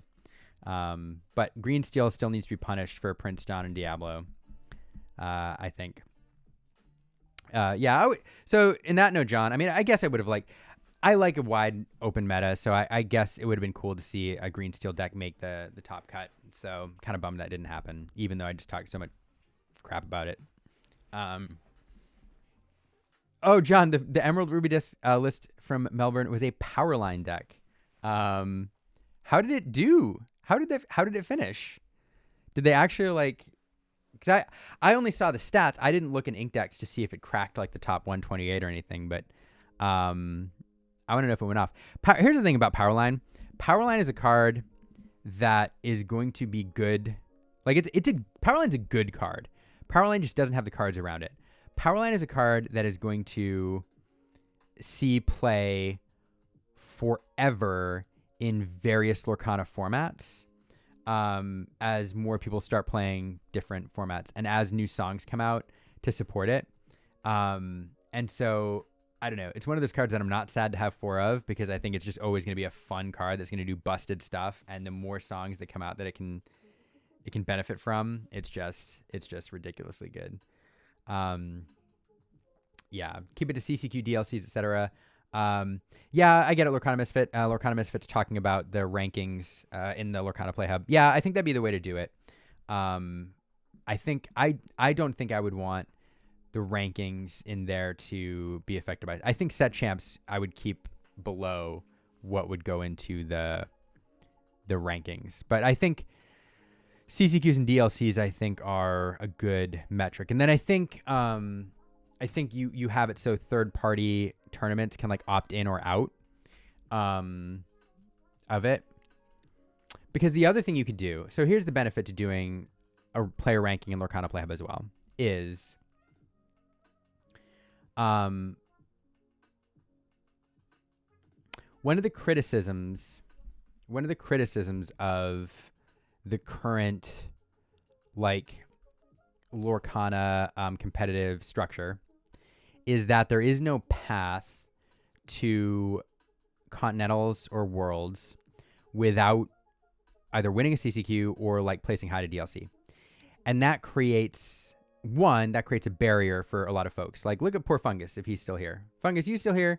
Fungus is an example of a player who has been an incredible player for multiple Disney Lorcana seasons, but just couldn't get tickets to DLCs in Season 1. Because DLCs in Season 1 sold out instantly, kind of like the ones do now, except it was worse then. And so just could not get in. And this season, he gets into 2 CCQs, and then he goes down and wins one. so that there's that. Like, there's a barrier to entry to DLCs, and then there's also like not only tickets but travel and all of that that's very difficult. And so if you had another path where at CCQs, which are very difficult to win, like winning a 300-person CCQ against a really stacked field and getting that one invite is difficult. But let's say there's a world in which at the end of a season, for people who have participated in like 3 different competitive events, there were like, I don't know, 10 invites open to folks who were the highest ranked in Lorcana Play Hub out of those competitive events. Like, that opens another avenue. And I think that would be interesting. So as much as I worry about what it would do to competitive scenes and like set champs and stuff, that is one of the benefits, is it opens up another invite route for folks, which I think is interesting. Yeah. Ruler School TCG, curious on my thoughts about bringing back 2-game format, but using it specifically for the youth bracket of competitive play. I don't hate it. I actually, I don't dislike 2-game format. I never did. I understand why people didn't like it. The only real argument that I gave credit to, that I really took seriously, about the 2-game format criticism is the fact that it forced people into awkward split decisions very early in the day, and it resulted in some really uncomfortable interactions in earlier rounds where players like ended up like having to throw one game, or it resulted in some awkwardness in the later rounds. The thing about 2-game format is if you run simulations, if you account for player skill and you run simulations in 2-game format versus 3-game format, 2-game format does as good of a job, if not slightly better, at identifying the best player in the room on any given day. And the best player in the room can include, is defined by not only the best player skill-wise, but also the person who makes the right meta calls, all of that.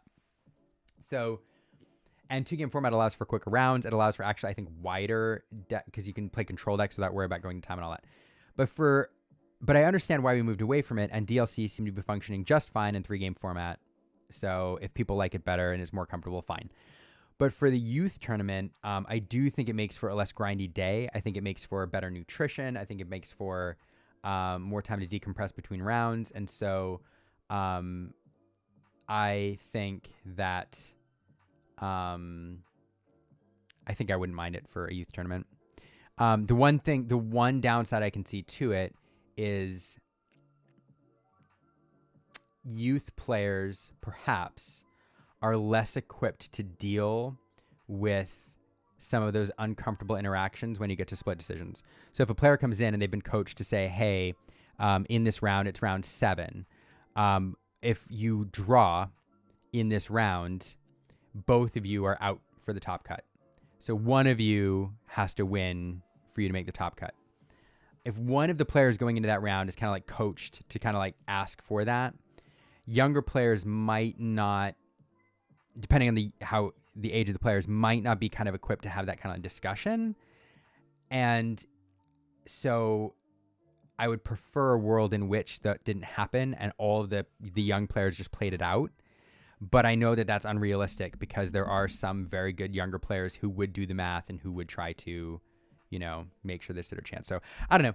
I think 2-game format, it would be better for youth tournaments than not. I think the downsides are worth the upsides, but it does have that issue. Anyway. Yeah. Breezy, you're amazing. Breezy, you're a much better streamer than I. By the way, much better. I'm just making this up as I go along. GoPro Steven. Hey, Steven, good to see you in the chat. Cats are not overdone, says Wonderland. I'm way behind in the chat now. I mean, cats are, it depends. There's a lot of cats. Yeah, I do not miss Emerald Steel at all. It was not Aaron Rubin, Wonderland. Ruby Steel. Old School MTG. Four Finger Works. If you're still here, thanks for hanging out. I know it's late there. It's late here too. I'm gonna get off here in a bit, but thanks for hanging out. Again, jump in the Discord server. Let me know if I can help you with anything at all. Really appreciate you. All right, Imagine Wonderland Illuminateers, not trying to advertise, but there's another unofficial client that can be named, or at least appears to be streaming friendly. No turners allowed. Sort for duels. Interesting. Okay, I'll take a look. Emerald Ruby came in 313th. I was like, Andy Hutch, also a Patreon supporter. Thank you for supporting me on Patreon, Andy. I appreciate you. Says Emerald Ruby came in 313th in Melbourne. And at first I was like, 313, that's really good at DLC. Cause I'm used to 2,000 player DLCs. And then I was like, oh wait, there's only 500 some odd people. So like 313 is like middle of the pack. It won games, you know, it didn't like flame out. It won some games. There you go. Youth tournaments, yes. So Fungus joking or pointing out that yeah, he didn't play in any season 1 DLCs, but that means he never had to deal with 2-game format. You would have loved it, Fungus. I bet you, Fungus, if you played in 2-game format DLCs, I bet you'd come out the other side and be like, that was refreshing. Maybe, I don't know. I have a feeling. I like the idea of being able to show kids growth too, like they learned X point in one event and more points in the next one, so they see improvement. Yeah, Ruler School, that is one of the things that I really liked about 2-game format. And this is one of the things they said when they introduced it, like the feeling that you can go into a round, and let's say you go into a round, it's a 3-game format, and you lose game 1, game 2 you come back and win, and game 3 is like skin of your teeth, you barely lose, and you leave that round with 0 points. Like, it feels kind of bad. And if that's replicated like 2-3 rounds in a row where you're playing really well and you're winning games of Disney Lorcana and you're going toe to toe with your opponent and you leave the day and you have 0 points, it feels bad because on the score sheet it seems like you didn't play well. And that was what 2-game format offered, was the ability to make every game matter. And so, you know, if you ended up splitting, you know, 4 or 5 rounds, you accumulated points and you knew exactly how many games you won. It's one of the benefits. But I completely understand why they moved back to 3-game format, and I'm not upset about it at all. I just saw the benefit of 2-game, but for the youth, I can understand how it would provide that benefit, that ability to kind of like have your high score and then try to beat your high score.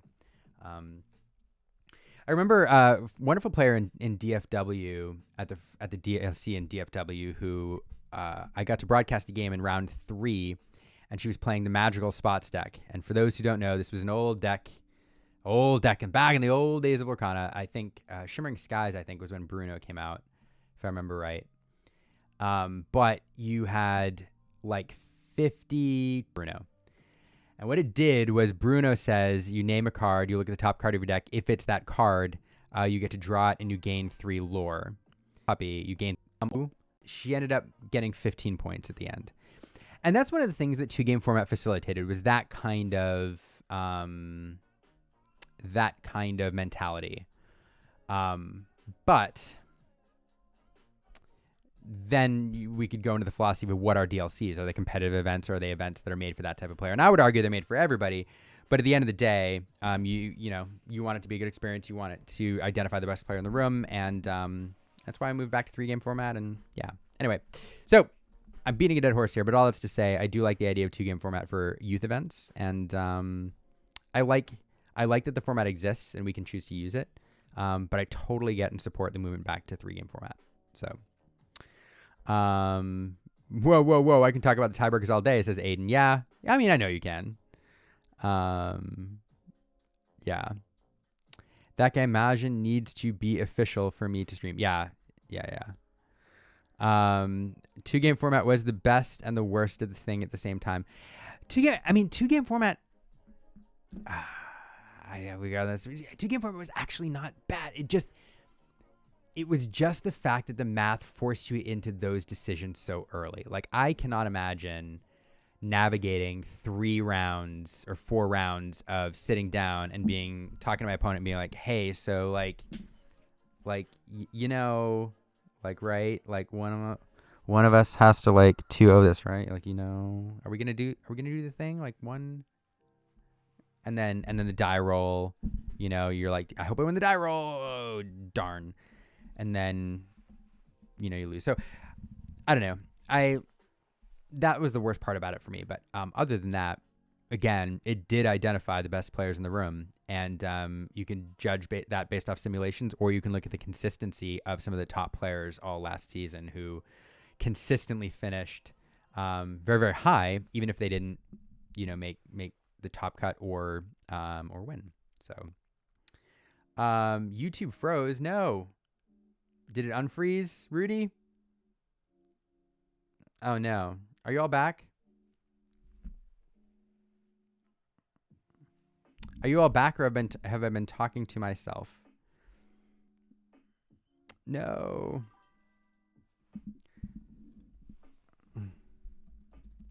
Hold on. Are you all back? We're back. Okay. Yeah, I don't know Lorcana why it does that. I have no idea why. I've had that problem with, I feel like it's a Streamlabs problem. But which is why, one of the reasons why I'm sure everybody and their brother is telling me that I need to, and sister, frankly, are telling me that I need to switch to OBS and just stream straight from there. But I haven't gotten that far yet. I need my handheld, which is why I use Streamlabs, because it holds your hand. Yeah. Hey, Leonard. Thanks for stopping by. I appreciate you. What's up? I'm just chilling for a bit after the ICL. Just chilling. Saw a few people pulled from chairs by judges who ended up not playing at all. Yeah, I mean, that happened. It just happened. And it, so then, I mean, there were tournaments. I won't talk about specifically, but then there were tournaments where players found out that draws like were not allowed. And that was interesting too. That's a whole other thing, because that has to do with draws, and it's not necessarily 2-game versus 3-game, because you have the same issue with both. But anyway, 2-game was interesting, and I like it. Rogmore says, "How can I make a deck without just choosing one from Dreamborn?" I mean, that is like the big question in TCGs, right? Like, how do I build a deck without just net decking? And that is a really, really long answer. That goes into like deck building theory and all that. But I'll give you a quick thought. One is, the best way to build a deck without just net decking one from Dreamborn is to just find something fun that you want to play, look for synergies, and build something fun, and just do it. If you're asking how to build a competitive deck without net decking, now that's a whole other conversation. And there's I could do a whole 10-minute conversation on figuring out your win condition versus looking at your ink curve, and you know, maximizing card draw, removal, all of that. But what I will say is, if I were to give one piece of advice or two pieces of advice, it would be, one, if you're going to build a deck from scratch that you want to be somewhat competitive and you're not just going to net deck it, like, general rule is, one, figure out what your script is. What are you trying to do? What's your end game? How are you going to win the game? Is it by going wide? Is it by using a lucky dime and a crab? Is it by using Black Cauldron to wipe the board and then dump a whole bunch of things on the board? Like, where are you trying to get to? What's your end state? The second thing is figure out your script, how you're going to get there turn by turn. How are you setting that up? And then the last thing is look at your ink curve and make sure that every single turn you have the optimal number of cards to do a play that turn and to keep you on curve and advance your win condition. And as long as you're doing those things, your deck will be playable. Although I will say that pulling one off Dreamborn is probably a great place to start, and then modifying from there. I don't know if that answers your question, but it's such a loaded question.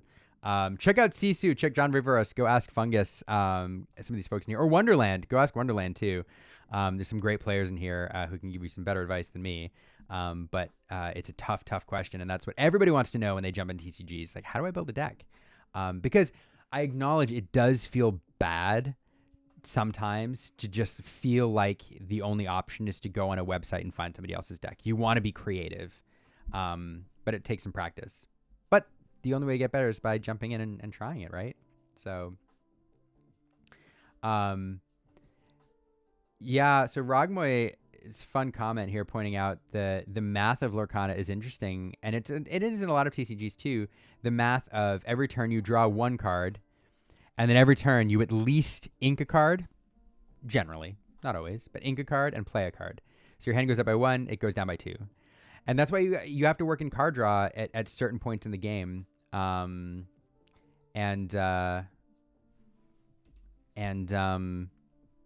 Yeah, so finding that card draw and working in that card draw is part of deck building, finding where you're going to access that, whether it's building up some big end game card like second star to the right, or working in genies or things that or Dumbos or things that replace themselves in the mid game.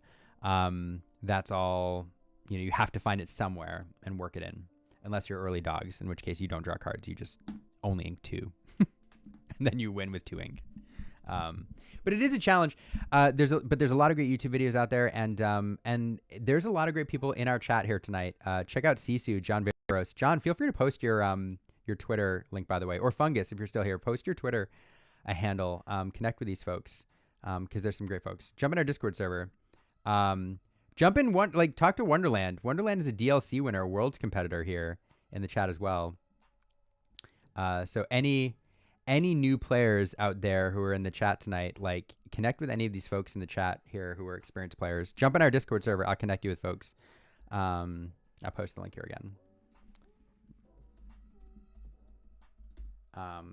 But yeah, how to build a deck is a big loaded question, and it's an easy one and a difficult one at the same time, which is a skill, by the way. It's a huge skill. And I will say, even among the competitive scene, and Wonder, you'll back me up on this. There are some people who are known in the competitive scene as really, really good players.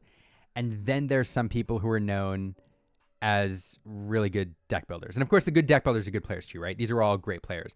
But some people are known for being good deck builders, and some people just don't have that gene, and they can just fine tune other people's stuff.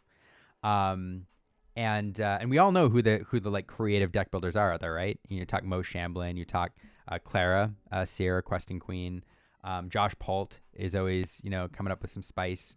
Yeah, I am not a good deck builder. I'm actually, not to do my horn, I'm actually a fairly good competitive player when I have time to put in reps, which I don't anymore. I can play fairly well, but I'm not a good creative deck builder. I can't look at a pool of cards in thousands of cards in a competitive meta and pull out something new. I generally tweak what other people have, but I'll put a slightly different twist on things sometimes than other people. But generally I'm one who starts with looking at the meta and finding a competitive deck that I vibe with. So that's interesting. Wonderland's giving you some good advice though, which is Rogmoy, which is or Rogmal. Start with others' decks. Start with others' decks on Dreamborn to learn the meta and understand why those decks are played. And when you do that, when you spend some time playing 3 or 4 other decks and understand why the deck clicks, and when you start connecting the dots, I play Basil on turn 1 so that on turn 5 I can use it to plus up my Elsa so that she cracks into a genie and removes it efficiently. When you start to understand the progression of combos and synergies they're setting up and all that, it makes deck building easier because you already have those things in mind. So, and you're thinking that way. So Splinks says, I'm just a really good pack opener. At least you got that going for you, Splinks, because I am a terrible pack opener. Although I've had some good luck recently. I cracked a lady enchanted on stream the other night, which was nice. Splinks, by the way, and I'll say for those who weren't with me right away when I joined, one of the reasons that I popped on the stream earlier was to show off what Splink sent me. And I just got it in the mail. Hold on here. You'll get the unflattering view here for a second because I don't have my overhead camera hooked up. This is my first time seeing this in person, but I just got this mail from Splinks thanks to a really fun trade. And I wanted to kind of show it off but show it off so people understood what it is and the quality and all that. And it's really, really well done in person, and the stitch edges are fantastic. I'm not sure why the company chose to introduce them on this mat other than to really make it a premium mat. But it not only does it protect the edges from fraying, which is why a lot of us love stitch edges, But it also provides a really nice border to frame the mat. The foiling is really nice. I will be quite honest. I would love this mat without the foiling. The foiling does give it an extra pop, but if it were just the stitched edges and the art, I would still think it was absolutely stunning. So it's really cool. And Splinks, I don't know if you saw, but the other one that I traded for, I did give away on the show last night. So I'm glad it came in today, because now I have to find time to pack it up and not only send out the card that I traded you for these, but also send out that giveaway. So, which, now that I've seen it, I'm really sad that I gave away, and a part of me is sad that I gave away the other one, because I'd love to have one sealed, but also, I don't know, we hit 7,000 subscribers on YouTube, and I wanted to celebrate, so gave away a playmat that keeps going up in price, which is wild. Eric, I'm sorry Twitch was glitching out on you. I don't know. I hope it wasn't something on my end, but Streamlabs is weird sometimes. So, did I play Hearthstone, Rogmol? I did for a while. I played Hearthstone when it first came out, and then I played like they had like the Gadget Sand set, and then they had another set, and then I stopped because once they introduced like 2 or 3 sets, you're like, oh, this is where the monarchy is headed. Count me out. And you're like, oh man, I have to spend, it's like in a TCG, I have to spend like $50 every few months to get moon cards. And yeah, it was fun. Like Hearthstone's super fun. Really liked it. But, eventually like you see how they're monetizing it and you're just like, but the thing is, like, for me, like, I like digital TCGs. I like that they let us play online. There's so much about them that I like. And I also fully agree with supporting companies that give us these things to enjoy. Like, if I have a free game, like on my cell phone that I've been playing for like weeks and I like really enjoy it and I've given it a lot of my time, I appreciate the developers. And if there's a way for me to like buy something in the set in the game, in addition to getting a benefit out of it, I'm like, you know what? I'm paying back the developers who've given me this time. So I have no problem with that.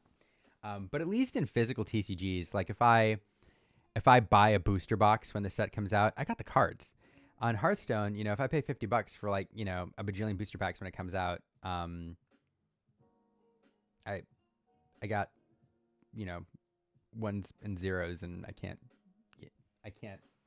send them to PSA, and yeah. So I don't know. I miss early Hearthstone too. 3 more in the vault if you ever need me in the future. Yeah. I might, Splinks. I might. Hey, Fairy Queen Tink, thanks for hanging out again tonight and being an awesome moderator and just an awesome supporter. Fairy Queen Tink is also our oldest subscriber, I think. She was our very first one. Very first one. So, I appreciate you so much. They're on my phone. You're talking about the Hearthstone cards? Yeah, they're on my phone. They're on my phone. You know what I love, by the way, Luke, and any other Hearthstone players? Here's what would get me playing digital TCGs again. I loved Magic Online's digital redemption system, right? Like, I love the idea that if I collected a set of cards on Magic Online, okay, let me rewind for people. Magic Online is an old Magic client, and it's not Arena. But on Magic Online, there was this whole economy that developed, and cards had value because if you collected a set of the digital cards, you could redeem them, and Wizards of the Coast would send you a set, like a physical set of those cards. And so the cards always had value. But do that. Like, that would be cool. And in fact, this is in the sports card world, but in Topps is a sports card. You all know Topps. They have a soccer game, like a digital soccer game, and you open packs and you collect cards and use them to play the game. But you can buy prints of the cards. So like you can actually place orders for the cards from Topps, and they'll print them like on demand, and they will send them to you. And obviously the whole thing is a scam to sell, not scam, but it's a scheme to sell, cards.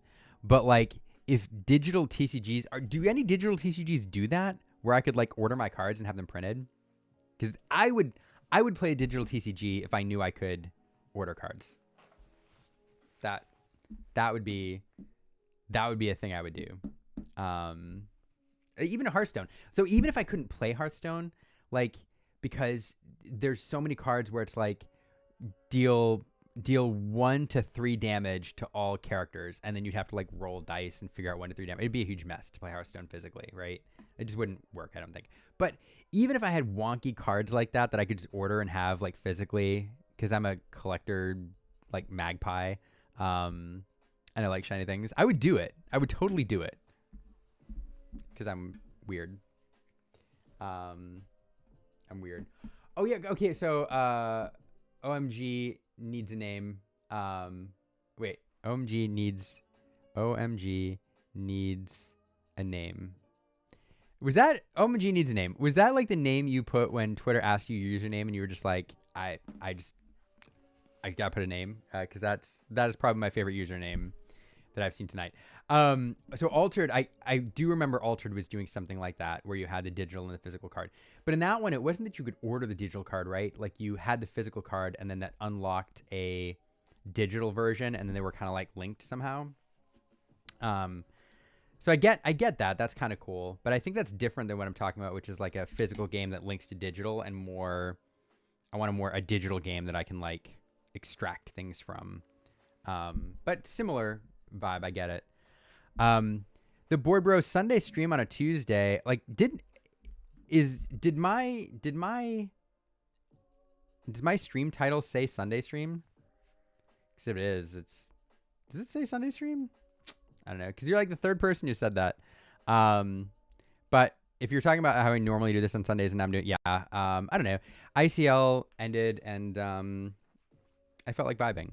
So I don't usually do ICL on Tuesdays. I usually do it on Wednesdays, but I was here anyway, and I was just like, yeah, I'll just stream afterwards. Because I liked, I don't know, hanging out with folks. Imagine an official Lorcana client that rewarded physical cards for players each season. Yeah.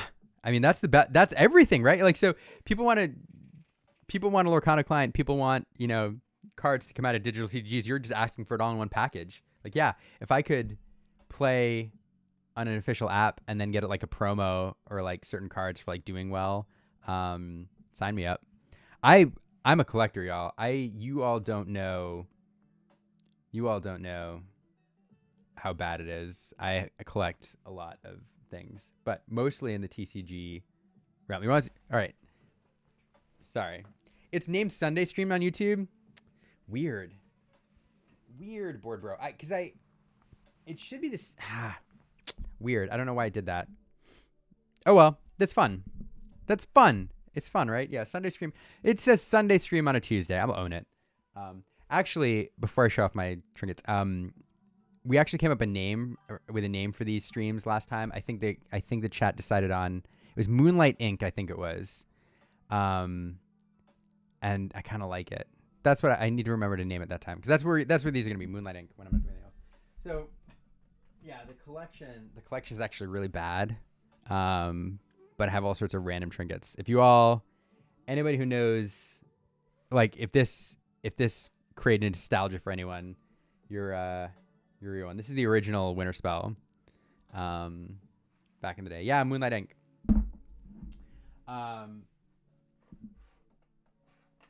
I have a couple of these random boxes. This is the OG. So,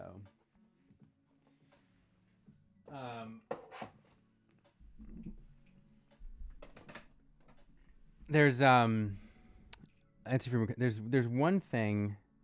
I have one piece of art, which would probably, it's like, for those who knew what it is, it would kind of blow a few minds, but you'd either be like, oh, I don't know what that is, or you'd be like, oh, that's amazing. I don't know where it is. Next stream asked me to see, quote, the piece of art. And I will pull it out. How do I manage my books? Poorly. I have boxes over there. They're right over there. That are they're the storage cubes, like the 3x3 with little boxes you slide in, and they're sorted by color, by set, and then by color, or by color and then by set rather. And Erin sorts them when she finds time, but right now they're I'm so far behind. Like the last set we sorted was Rainer Jafar, so we're like multiple sets behind, and I just have stacks of cards sitting over there. And the problem with bulk is I use them for random projects like artist signatures and for like fun decks and things like that. And so I can't get rid of. I'm bad at getting rid of bulk because eventually I need some random card for artists to sign. So it's a problem. Yeah, I manage it very, very, very poorly is the problem. Yeah, it's just one of the many things on the to-do list because to sort the bulk now is like a multiple hour task. And it's like on an average evening, do I record a video? Do I sort bulk? Do I play a game? Do I actually relax? Yeah, really, really bad at it. So I don't know. Yeah, but anyway, Sunday stream on a Tuesday. I guess that's what we're doing. Sealed foil redemption sets were a gas. Yeah, agreed, man. I actually never got them redeemed because I never MTGO. I wasn't on it enough to collect the stuff, but it was pretty wild. But yeah, I want more of that in my life. Ink, no, I won't be heading up there this weekend, John. I too much stacked up back to back, and yeah, so I can't make the trip this time. I'm next week I'm going to CCS, and then the weekend after that I think I'm remote commentating PPG, and last weekend I was remote commentating Triads tournament, and I just needed a break this weekend, so I will not be going to Ink, although I'll be watching and supporting on the stream, and cheering for everybody there, so and supporting the commentators. So yeah, it's kind of a bummer. Yeah, I'll see you around. Thanks for hanging out tonight. I appreciate you like so much. The fact that you took the time to hang out, and love your content. As always, we need to do a thing. We talked about doing a thing, right? We need to do a thing. Let's talk about Emerald Amethyst, right? Is that what we talked about? I feel like we talked about Emerald Amethyst. Yeah, we need to do a thing. Let's talk. I'm really bad about keeping track of everything, but yeah. Prodigy, jumping in and out while I'm on a stream. Not sure if you responded to me when I replied to your question about which TCG I've played. Yeah. Not sure if you responded to me when I replied to your question about which TCG I've played. The hardest thing for me is switching from digital to physical. Yeah, digital earned my cards physically. Prodigy, I forget which one you said you played. You said Hearthstone, right? Because I remember seeing the comment come earlier. Yeah, that is the hardest thing. Like digital is good in that way because you're right. If you grind, you can earn the cards, but it requires just a lot of time to do the things you need to do to earn, to earn all the cards you need for competitive decks. So I get it.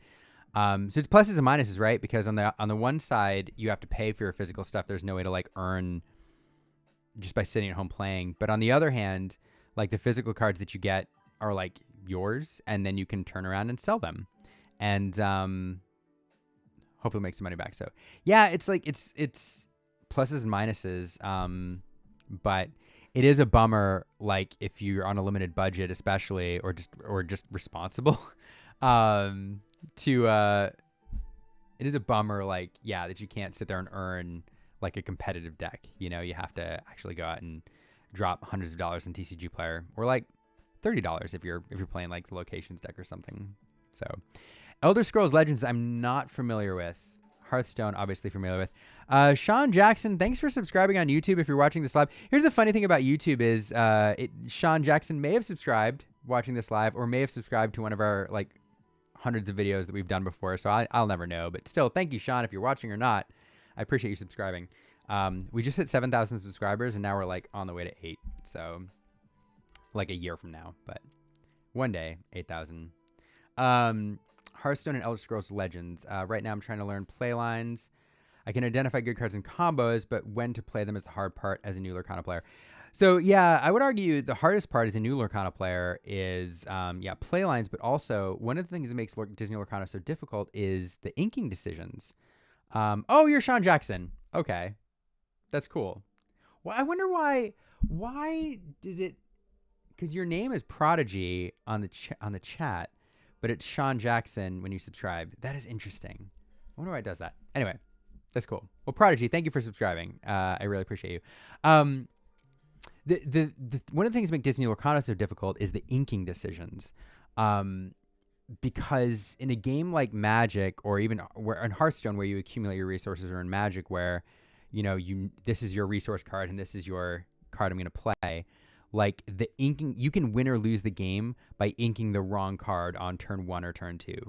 And so that, to me, is also one of the things that makes it so difficult. It's understanding play lines, it's understanding combos, but then tied to that, it's managing your resources in terms of what cards you're throwing away when. Some decisions are really easy. Like, you have an 8-cost card you're not going to see for bajillion turns, okay. But then when you're like, do I ink the Cheshire Cat and forego a turn 3 play in order to have, this card on the Dumbo on turn 4? Or do I, if you make the wrong decision, you lose the game. And so that makes Disney Lorcana really, really interesting. And the game is so easy to learn, but the nuances of it are incredibly complex. So, like, you can jump into a competitive tournament pretty confident and knowing the game, but, like, those nuances set the very best players apart from players who are pretty good. So, but all of this comes with just a little bit of study and a little bit of practice. It's not insurmountable. And there's some great resources out there, like John, folks who can help you learn.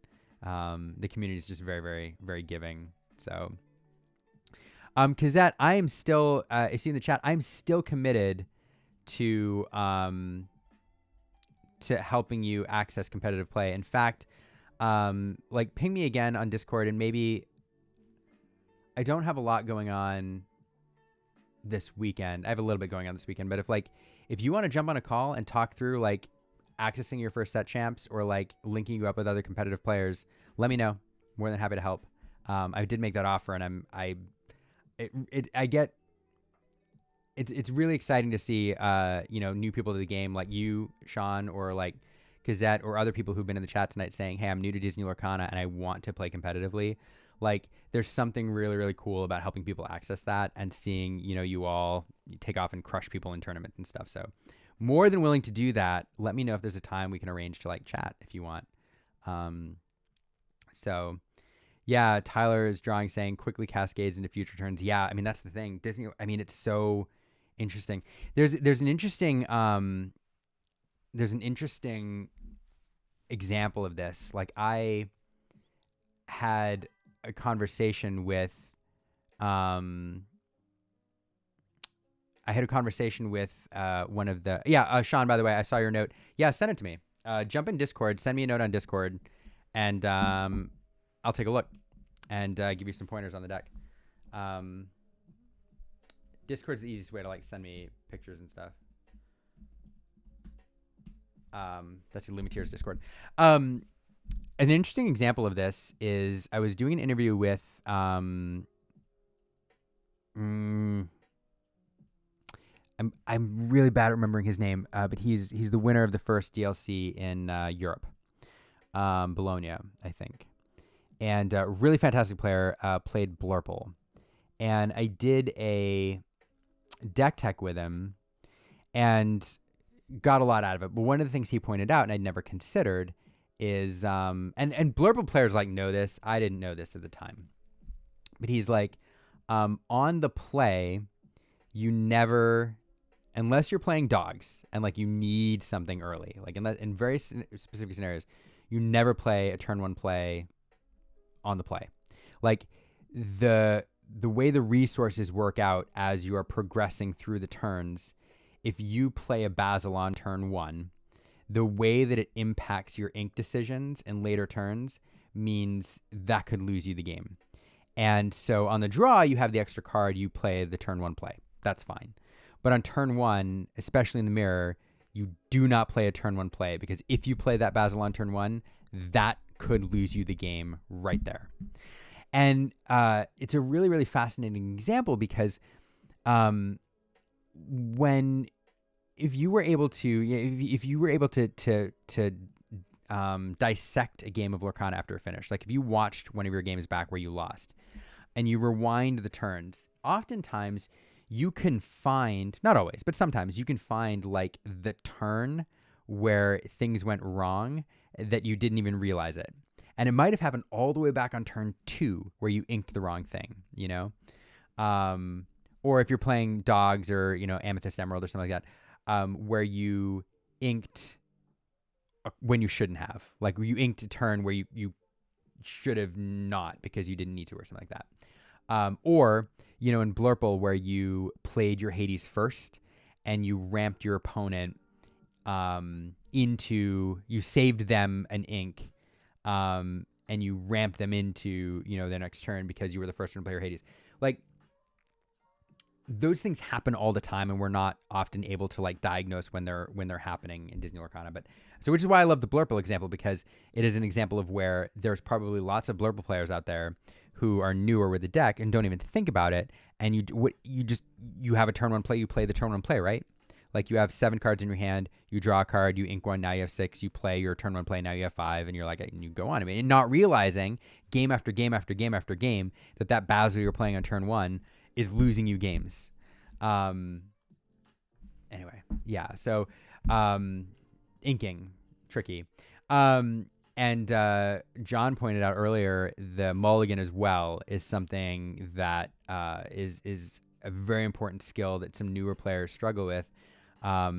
You, as John says, you can't win the game on the mulligan, but you absolutely can lose the game on the mulligan.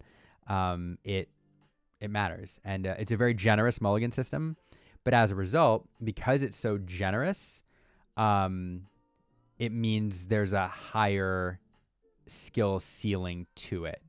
So, yeah. Anyway, it's important. Mulligan's important. Honest Abe TV says Frank, and I agree. I'm sure you were applying that to something I was talking about, and yeah. Tyler, I just wish there was more variety when it comes to playable cards. For example, instead of just having Demona being a unique effect on a legendary, I wish they'd print a similar Demona on a princess. It is interesting, Tyler, that you say that, because I sort of agree, but only because I like the flavor of Disney Lorcana. Oh, yeah. Oh, no. Oh, thanks. Honest Abe. No. Honest Abe. It wasn't Frank in Milwaukee. It was the winner of Bologna in Europe. Hold on. Bologna. Because Bologna was the first DLC this season too, right? Oh, okay. Yeah, it was Lucas Marcelin. Or Luca Marcelin. Lukas. That's who it was. Yeah, no, thank you. Yeah. But that's what I was referring to. And hey, Lorcana Spins. Thanks for popping in the chat for a bit. I appreciate you. Love your content. Yeah, Tyler, as you were saying, I agree with you, because in Disney Lorcana, I love flavor. So even when I see like here's a silly example, but you know, we got a functional reprint this set with Tiny Tim's Crutch. It is exactly Scepter of Arendelle, but same everything, but it's Scepter of Arendelle. The downside to doing functional reprints like that is now you can include 8 of them in your deck. So imagine if there's a world in which you have a popsicle, but then another popsicle printed, like a Fortisphere, that's almost a functional reprint because of what it's doing in that deck. Like now you get 8 of them, so that's a problem. But I love these functional reprints because you can build like theme decks. So now I can build, like, I can use Tiny Tim's Crutch in like a, you know, Christmas Carol deck or a Christmas deck, and over here I can use the Scepter of Arendelle in a Frozen deck. And so I kind of agree that it's more fun when you have effects and stuff on different versions of characters, because it's Disney Lorcana and you want to play with your favorite Disney characters. For sure. Grinding some Blurple. Oh man, Blurple is a grind because the games are long. Lorcana Spins, any like, what are you doing with it? Are you doing any fun tech with it, or are you just playing pretty stock with the new Let It Go? And like, Sven, are you working in, or what are you doing with Blurple? How you tweaking it? Also, hey Craze Card, good to see you. Thanks for popping by. Apparently in YouTube it says this is a Sunday night stream, so we're doing Sunday night on a Tuesday. But yeah, it's just because I was I don't know, felt like doing this after the ICL. Even though I'm supposed to be filming B-roll for my editor.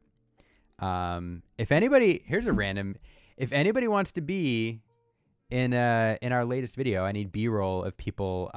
Splinks, if you're still here, maybe this is you.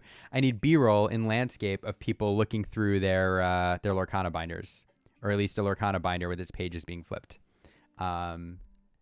or a B-roll in landscape of somebody's Lorcana collection. So if anybody wants to, I should be filming B-roll right now, but if anyone wants to do it for me and send it to me and be in a video, send me a video B-roll of you doing that. Anyway, Mike, I don't know if I'm gonna do this again tomorrow after the ICL because I've got other things I should be doing, frankly. And at this point, I'm gonna have spent like 2 nights letting Aaron do mom duty, putting Elena to bed.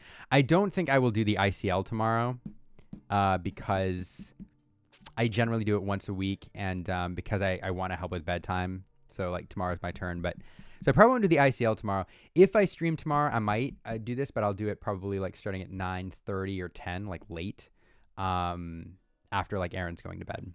But I should be, but I need to get mail together. I've got to send out stuff. I still owe postcards to all of our Patreon supporters, which I bought in Seattle to send out, and then I didn't, so I need to do that. I need to film B-roll. I need to shoot a new video. So I don't know. I might stream, but I don't know. Dad dude is, well, yeah, well, it depends. Yeah, it's tough, but I will say this, like I do enjoy streaming because like content, and you all know this, like if you've ever done any content, you can just intuit it anyway, but like content creation comes with the stress of constantly feel like you're not doing enough because you have so many different platforms and because you're rewarded for the content you put out. It's this constant pressure to be producing. And when I do these streams, like I enjoy like talking to everybody and hanging out with you all, and I do get some benefit from like Twitch subscribers and like followers and things like that. So it does offer that kind of return. But what it doesn't do, like it doesn't grow the Twitter, or not the Twitter, but it doesn't grow our YouTube audience. And really, like that was our primary platform. So like I should be publishing YouTube videos, or doing shorts and stuff like that. So I don't get a ton out of it in terms of return, like monetarily, but it makes me feel like I'm doing something and it's fun. So like it's this weird combination of feeling like I'm producing content, which I guess I am, but also like relaxing and having a good time and vibing. And so even though I should be doing other things, this like gives me that kind of feel. And so I don't know. So all of it is to answer your question, Mike or Leonard. I don't know. I might stream tomorrow night, but I won't be doing the ICL, but I might stream later. So Splinks, both, but either or, like whichever one. I need some B-roll for people collecting, like a collecting binder, and then like a B-roll like for, yeah. So I need it for a couple different things, but it just has to be landscape. But either one, if you wanna shoot it. I don't know. It's kind of multitasking, right? Because hey, if anybody wants to get me B-roll, like now I'm streaming and getting B-roll, and that's super cool. And it can be in a video. I appreciate it. Spins, sorry, you answered my question. I didn't get to. I've been testing a new opening for aggro decks with Honker and Darkwing Duck. Huh. I'm not gonna lie, Spins. I'm about to look up Honker because I don't know what Honker does. Honker Lorcana. I'm blanking out on what Honker does. What is this card? Honker Muddlefoot.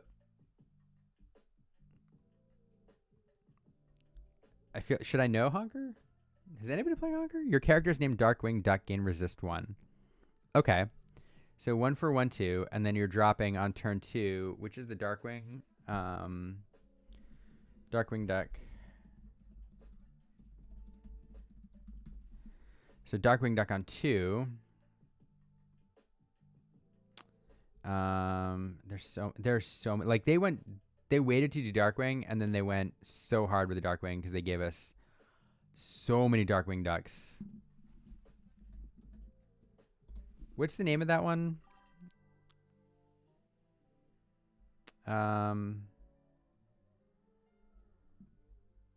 Spins the subname. The 1 4. Oh, okay. The 4-1 with Ward. So, okay. And wait. 4-1 with Ward on.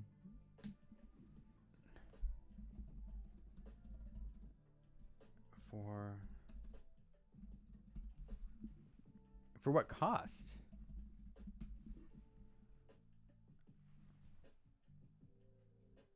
Why am I blanking? I feel like I should know this.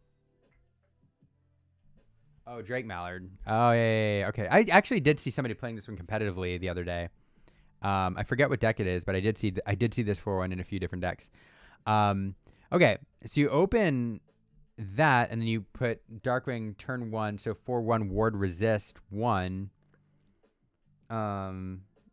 Okay. Okay. I mean, how's it working for you? Because that's interesting. Interesting. Sven or Tigger more valuable as a tech card. Yeah. So honestly, I'm torn between those two as well. And they're good into different matchups, which is the problem with them. Although I believe Sven is uninkable, right? And Tigger's inkable, which matters a lot. So I don't know. Let me know where you settle, because I saw both played this weekend in various forms. Aiden, I'm glad the greatest game ever. That's how you learn, are the greatest games ever. Were you playing Amethyst Amber or Amber Amethyst? It's more easy doing everything on stream. Yeah, I guess so. Craze card. I don't know. It's still fun. Like, intuitively, I still am kind of like, I start these streams and I feel like I should be doing something.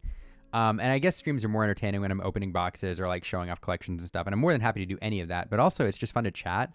And I'm still wrapping my head around the fact that I don't know, just chatting with you all on the chat. It's cool. It's fun.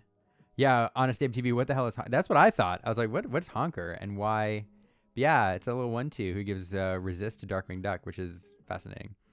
Honker. Okay, so the goal is Honker, Sail plus Honker, double Darkwing Duck. So you're sitting with. So Honker, does he give persistent? Is it just like persistent resist? I'm gotta remember. I just looked this up. Because if it's like all your characters named Darkwing Duck gain resist, then that's, yeah, okay. All your characters named Darkwing Duck gain resist 1. So that's kind of bonkers. So Honker, Sail Honker, double Darkwing. So you have 4 1s resist 2. That's interesting. But then, so what are you doing with them then? I mean, it's super cool. But what are you doing with them? Because like, are you questing? Because you turn them sideways. I mean, yeah, they resist 2, but the 1 willpower. So what are you progressing into? Yeah, Tyler saying maybe edited stream VODs can make a decent upload, like 31-hour discussion. Yeah, like that's a good point, Tyler. Because I was talking with Zan, and for you new players, I mean, Zan, I'm sure most of you know who Zan is, but in case you don't, Zan Sied's one of the best Lorcana players in the world, world competitor, top 8 at Worlds, just a great competitor. Anyway, he was over for dinner one night and doing some play testing prior to DFW. I think it was prior to DFW DLC last season. I forget why I was in town. It was for Lorcana. And I was talking about I was having trouble with YouTube, and I still am having trouble with YouTube being consistent with my uploads. And I was like, I think the answer, Zan, is to do it like Defunct Land does it, and like do like these super well produced videos where I upload like one every few weeks, but it's like really good and like everybody wants to watch it. And Zan said, he's like, I think you should do the exact opposite and do really like more frequent, really low stress, low edited videos. Like basically what you're suggesting, Tyler, like turn on the camera and do this and like talk for like, 15, 20 minutes about something and minimal editing, and that's the video. And I, for some reason, I have a mental barrier doing that. I occasionally do that. Like the closest thing to it, I did a Winterspell review recently where I was talking about how great I think Winterspell is and why. And that was the closest thing I've done to it. But I don't know. I have a mental barrier for doing that, but it's a good idea because I do need to find a way. Because the worst thing is no content, right? So I need to do that. I need to do better at that. But anyway, big beat sticks for dogs, and that's it. More of a troll than competitive. Yeah, that's true. I mean, if you're playing dogs and you're and you dropped that on me while I was playing dogs, I'd be pretty upset because like, what are dogs gonna do? Unless you're like, you can buff something with a baby tramp, right? And like run into it with like challenger or like augmented strength, but like you need 3 to get into it. You can't under the sea it. You can't chromacon it, right? So like it's just sitting there ready to eat whatever you quest with, and it can remove the tramps without suffering any damage. So like that's funny. Yeah, it is a very trolly deck for dogs. I feel like everything else is kind of, or Amethyst Steel too, I suppose. That's funny though. It's a funny opening. Anyway, Tyler, so you mentioned if this stream setup was quality, if this was like a weekly thing, I'd put it on. So we do like I am working on my stream. Actually, I have to move my shelves. My studio used to be better before I moved it, and I gotta adjust a bunch of stuff. So I appreciate the compliment, but I do a weekly show on Monday nights and it's a lot more structured. So it's like an hour and a half to 2 hours every Monday night, 8 o'clock.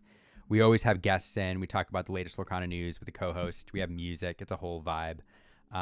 Intro song, outro song. So we do have a weekly show where we do this. My streams, though, what I need to do better is like my streams like this are more like ad hoc, like at night where I'm like feel like doing it. So they're never really scheduled. It's just like, hey, tonight I've got time, and so I do it. But I appreciate that compliment, and I appreciate you talking about stream quality and asking questions. Is there a deck search that I can search that find decks with this card on it? Actually, I don't know, Rogmal. Rogmal asks on YouTube, is there a deck search that I can search, find decks with this card in it? I don't know. So, somebody in the chat will have to let me know if you think that's a thing. I don't know if Dreamborn's your best bet. Dreamborn.inc, I believe. If you're not there, you should check that out. But it might allow you to filter by card. Okay, Lorcana Spin says yes on Dreamborn you can. So that would be the only place, really. Inkdex is more of a deck repository. Dreamborn's a deck builder. So head to Dreamborn. The fun thing about Dreamborn, here's another Dreamborn tip for all you new players. Lorcana Spin says, click the magnifying glass and scroll to the bottom. The other thing about Dreamborn that I enjoy is there are a lot of people making great like deck tech videos and stuff. So if you're newer to the game, you can look for decks that are popular and find a meta relevant deck. You can also filter by decks that have videos associated with them. And some videos are better, some are worse. It depends on the content creator. But what that allows you to do is pick up a deck, but then also immediately access a video that's created for that deck to teach you how to play it. And there's some people doing really, really good ones out there. So that's a really fun way to not only find a deck, but then find a how-to, like right there. So make sure you check out that filter option. Yeah, silly opening, gets a card in Chromacon. Yeah, I mean, it's such a Lorcana spin that is such a dog troll. Like it really is. I feel like you drop that down and I don't know. That's funny. Yeah, absolutely ridiculous. Yeah. So I'm just scrolling up again and I see Honest Abe saying, "What the hell is Honker?" And yeah. Hey, Catan. I'm sorry, I gotta work in the first word. Ultimagnu, Catan.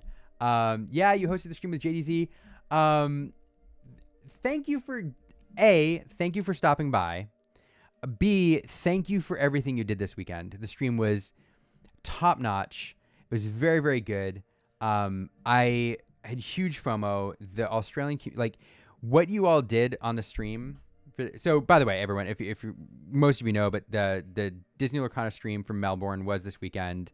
Australia has a really great Lorcana community who was into the game like heavily even before it was released in Australia, and they get one DLC a season basically in Australia. There's like this CCQE thing in New Zealand. But generally it's like one CCQ a year, so it's not like, you know, other regions where we get a bunch. And the CCQ for Melbourne was last weekend. And what I loved about the stream this weekend, Catan, was not only did you show some awesome Disney Lorcana, but the way you all produced it and the way you all like were on stream gave us like a taste of the Australian community. The vibe, the friendliness, like the people. It really felt like we were experiencing the energy there. So thank you for everything. And thank you for saying hi. Let's like chat sometime, like message me on Discord, because I'd love to connect, and maybe do something together. So if you're still here, like thank you, and definitely please connect. Anyway, Eric, how was my PNW trip? It was wonderful. We used to live in Washington, and I absolutely love the Pacific Northwest.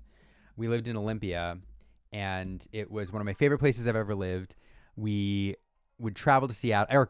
Aaron worked in Seattle. We loved our local farmers market. We loved the sound. We loved the hiking. We loved the weather. I loved the time zone. I loved the people. So after leaving in 2020, we try to get back. I mean, we only make it back realistically like once a year, but we love to visit our old stomping grounds and friends and experiencing the culture. And we took our daughter to the aquarium in Seattle. And we definitely went to Pikes, of course, just to experience it again. And so it was a wonderful trip, and I'm jealous for everybody who gets to enjoy the Pacific Northwest. So it was a ton of fun. So yeah, a ton of fun. And thanks for asking. I hope to make it back up there again before too long, but because we didn't get to see everybody we wanted to, we didn't get to do all the things we wanted to do, but I don't know. I really wouldn't mind moving back there again one day. So, but that is what it is. All right. I'm like, I don't know, 10, 15 minutes away from wrapping, I think. The weather did hold up. Eric, actually, Eric, like normally this time of year, I know it's all rainy and drizzly, but we got like 2 days of sun in Seattle. Like, we had a really, really beautiful day in Seattle on whatever day it was, Saturday maybe. Wow, that was 2 weekends ago now.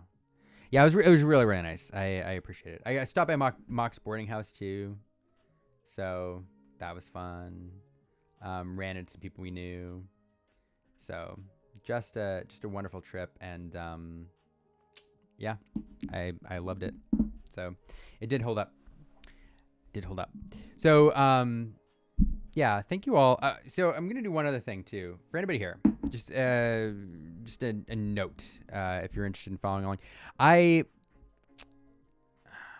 Because I'm really, really bad about mentioning it, but I was talking about all the platforms and stuff that we were on. I do have a Patreon as well, and I'm trying to do more. Like, you can follow for free is the thing, and I'm trying to do more updates, but it's another way to like do like text posts, because like YouTube, Twitter, Instagram, all of these stuff aren't good for like article type things like writing, where I can post pictures and talk about stuff.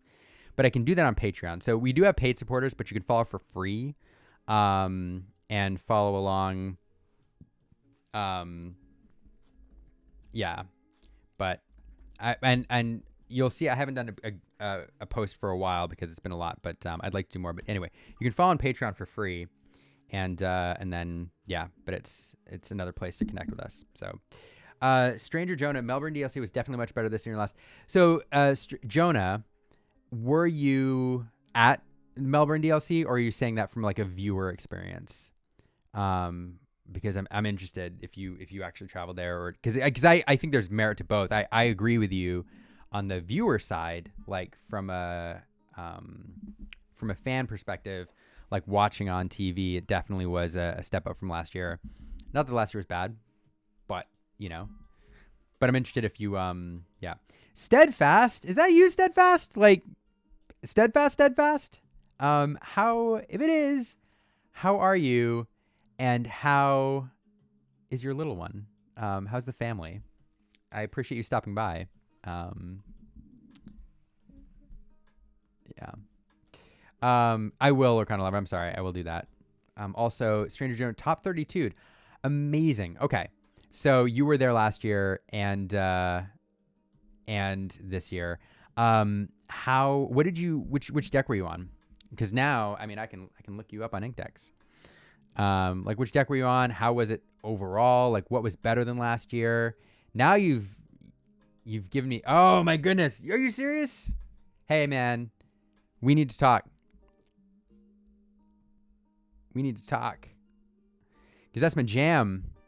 And, John, if you're still here, John, if you're still here, I think we talked about doing some sort of deck tech on, Emerald Amethyst. Jonah, we should talk because maybe we should do something. I love Emmy. I'm gonna find your list. Oh, there you are, Stranger Jonah. There you are. Let's take a look. Let's show the people since you're here. Jonah's in the chat, and Jonah just competed in Melbourne DLC, and Jonah brought this list. Make it a little bigger here. Oh, wait. No, I don't want to do that. No! I'm a professional, I swear. I can't grab just one thing. All right, that's what you're getting. This is Jonah's list. I can't make it any bigger without breaking my interface here. Oh, there it is. There it is. That's what we're going to do. That's what you all get. And the free ad at the bottom. So let's see. So Jonah, I have to ask you about Fred Honeywell. How did that work for you? Because I love everything you're doing here. I love the Flynn. I mean, I get it. Diablo, great challenger, evasive. I mean, the Pocahontas with the genie, it can just be nuts. Did Fred do work for you though? Because that's the one where I'm like, I think the card is very, very good. I just, it is kind of slow to set up, right? Because, like, I guess if you're playing the genie, you play, like, something else on turn. I guess I can see it. Like, the genie on 3, and then if you play the Louise or a Dumbo on 4 to set up the card draw, and then you can boost you on 5. You play Fred. You can boost Genie, but like that's your Elsa turn. So I'm curious, like how did it work for you? I mean, obviously, well, you top 32. Mike says I might be doing some ICL stuff tomorrow night if you happen to get some Lorcana and Liam. Really? What do you mean? What do you mean, Mike? You're doing ICL stuff tomorrow night? Hold on. It's like, you playing tomorrow night? Like, by doing some ICL stuff, are you playing tomorrow night? Do we have... Because if... Leonard, let me know. You can't... Let me know what you're doing tomorrow night. Like, if you're playing, or folks are playing from Austin. Like, All right. Strange Jonah played well all day. Had bad luck on Blurple. Out to Blurple, Elsa, Genie, Dumbo. He drew the nuts. Yeah. Oh wait, did you lose to Lamb, Jonah? Because I mean, losing to Lamb is, I mean, not bad at all. Yeah. Yes, love green purple. Yeah, Matt Sonhalter, another Patreon supporter. Thanks, Matt, for always supporting us. Yeah, green purple. I love it. I don't know what. Here's the thing with green purple. Like, I don't like playing what everybody else is playing. So there's something about it that where I don't like playing like the amethyst shell, and also as a color, like I don't like emerald steel. Like emerald is not a color I vibe with, but for some reason when you put these two together, and I think it's because it's tempo. I think it's because Emerald Amethyst to me has always been a tempo deck, and I love tempo mid-range. I love mid-range. And I think that's why. I think my play style is what puts me in these colors. But I love a good Emmy. So Fred Honeywell situational because you really want Fort or Luis on 3 to gain back control. Genie is late game, control the board, then slam quarters. Poca was MVP, and yeah, lost to Lamitot through Poca. Yeah, I've seen Pocahontas do work recently.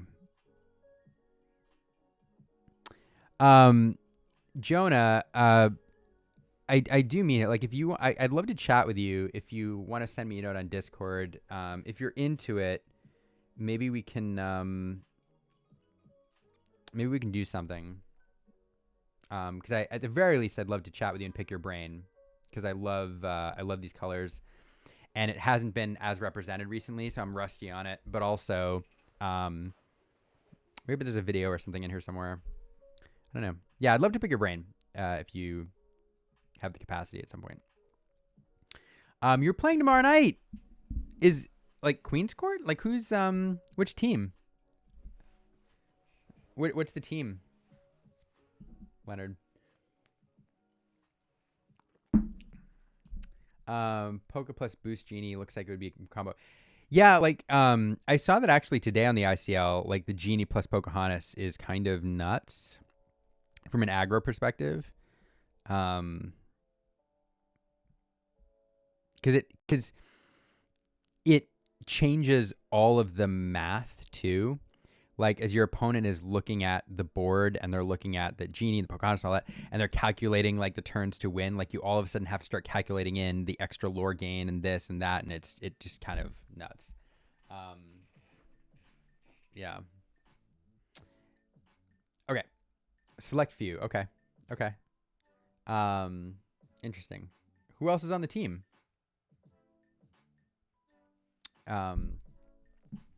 Yeah. So I can see the other thing, I was talking about how it changes the math. Like, I can see how the Fred Honeywell also like makes it worse, because if you have the Genie and the Pocahontas sitting on the board, I'm just trying to do the math here at midnight. Dropping Fred and boosting Genie is a 4 lore swing when you account for the extra lore on the Genie and the Pocahontas. So that's kind of nuts. So even if you hadn't boosted them at all, which when you play the Genie later in the game, you've probably boosted it once. So let's say you play the Genie, you boost it, you've got Pocahontas in play, then you have 2 lore on the Genie, effectively 3 lore on the Pocahontas. Next turn, you slam Donald Duck, boost Genie for 2, that's 3, so it's 4 plus 5 on the Pocahontas, that's 9 lore on those 2 characters. That's kind of bonkers. And so just the ability, like having the Fred Honeywell means, like, when the Genie's in play, especially when combo to the Pocahontas, your opponent has got to respect the extra boost possibility when they're looking at the end game, which is kind of nuts. Also, Snowford's good. Genie and Poker are clutch wins. If Genie gets Hades, you have cards in hand, go wide again. Yeah. Genie gets like I would generally never be upset about a boosted character getting Hades. Like, getting the 2 extra ink, especially in like the end of the mid game, is kind of nuts. So I am Fairground Tink. I shouldn't be. I actually said I was going to get off a few minutes ago, but then we started talking about Emerald Amethyst with Jonah, who finished 32nd in Melbourne, and yeah. So I was gonna get off, but I do have to. I do owe a link here. Hold on, I gotta post a link. I gotta do a couple housekeeping things, and then we'll end it for the night. Yeah, I should. You know, every time I do this, Heather, I'm like, I'll stream for, I'll stream for a couple. That's what we call it, Moonlight Inc., right? I'm like, I'll stream for a little bit. I'll stream for like an hour or 2 hours, and then I get in the groove, and here I still am. Here I still am. So, if you want to, Morton Hag says, well, you're helping me get through my workday, tax season, so I appreciate you continuing to drag this out. Thanks for thanking me. Like, I appreciate that. I'm glad I can help you. And kudos to you for doing taxes. That reminds me, I have yet to do taxes, and this is my first year doing like LLC taxes, and like it's gonna be an absolute nightmare, and I'm not excited. So, and I've done my own. Every year I'm like, this is my last year doing my own taxes. I'm gonna hire somebody next year, and every year I forget, and every year I procrastinate, and every year I end up doing it again myself, and it's terrible. So, thanks for the reminder, but also, oh man, that's what I should be doing this weekend. If like Saturday morning, if you're watching this, send me a note on Twitter or Discord or wherever, and basically say, Liam, do your taxes today, so that I don't procrastinate anymore. So Lorcana Lover asked me to share a link to their YouTube channel, because they're looking to do some trades and looking to connect with folks. So here's the link to Lorcana Lover's YouTube. New creator. So there you go. Yeah, I need to do taxes in the worst way. Yeah, Morton Magazine. Hey, send me any advice. Any advice, or even words of encouragement would be appreciated, because I need all of them. Yeah. Mim and MMM are perfect to fill your hand back up to. Yeah.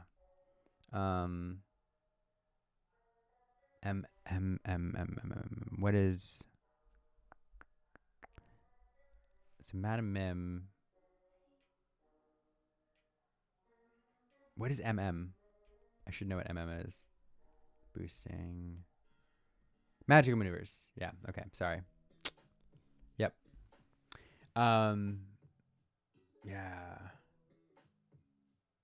Yeah, Eric, this is exactly that time. Eric says, this is the point where I walk in the hotel lobby, put my hand on your shoulder and say, sir, you have work to do in the morning. Yep. This is the time. All right. I should go. I still have to do some B-roll too. So, I'm going to do that. Hey, thank you all for hanging out with me tonight on a random stream, a Sunday night stream on a Tuesday, as YouTube says, apparently. Thanks, everybody who followed or subscribed tonight. I appreciate you. We're close to that 230 goal, but, Cynotic, a few new subscribers, Psychotic Nubs, appreciate you. Eric, thanks for subscribing, like, seriously, and thanks for always hanging out on stream and such. I appreciate you. And, yeah, Tata for now. Mike, hey, Leonard, good luck tomorrow night. I don't know if I'm doing ICL tomorrow. Like, I'm tempted now to do it just so I can commentate your match if you're going to be on the feature matches. But good luck tomorrow night. Let me know how you do, and maybe I'll follow along on the Discord server, and watch your match, like backdoor watch your match. But good luck. Yeah, I hope you do. I hope you do really well. I hope you crush it. And everybody who hung out, thanks for the advice and the questions. And if anybody I said like reach out, please do, because I really want to connect a couple things. So Ruby Amber or Amber Ruby Racer deck done. Yeah. Yeah, keep me posted. And yeah, thanks again for the subscribes and the follows and all of that. Let me know if I can help you with anything in the Discord server, especially if you're a new player. I want to help you get in the competitive scene. So connect with me and we'll do that. With that, I'm going to go to the stream. Here's the thing. I don't want to stop, but I'm going to. I'm going to go to stream ending screen and figure out how to do another raid, which I'm really bad at. And I'll see you all online, and who knows? Maybe I'll do another stream. I'll probably do another stream this weekend. So I'll see you all then. But reach out to me if you need anything. Appreciate you all. All right. Now I got to do this raid. I know who I'm raiding too, if I can figure it out.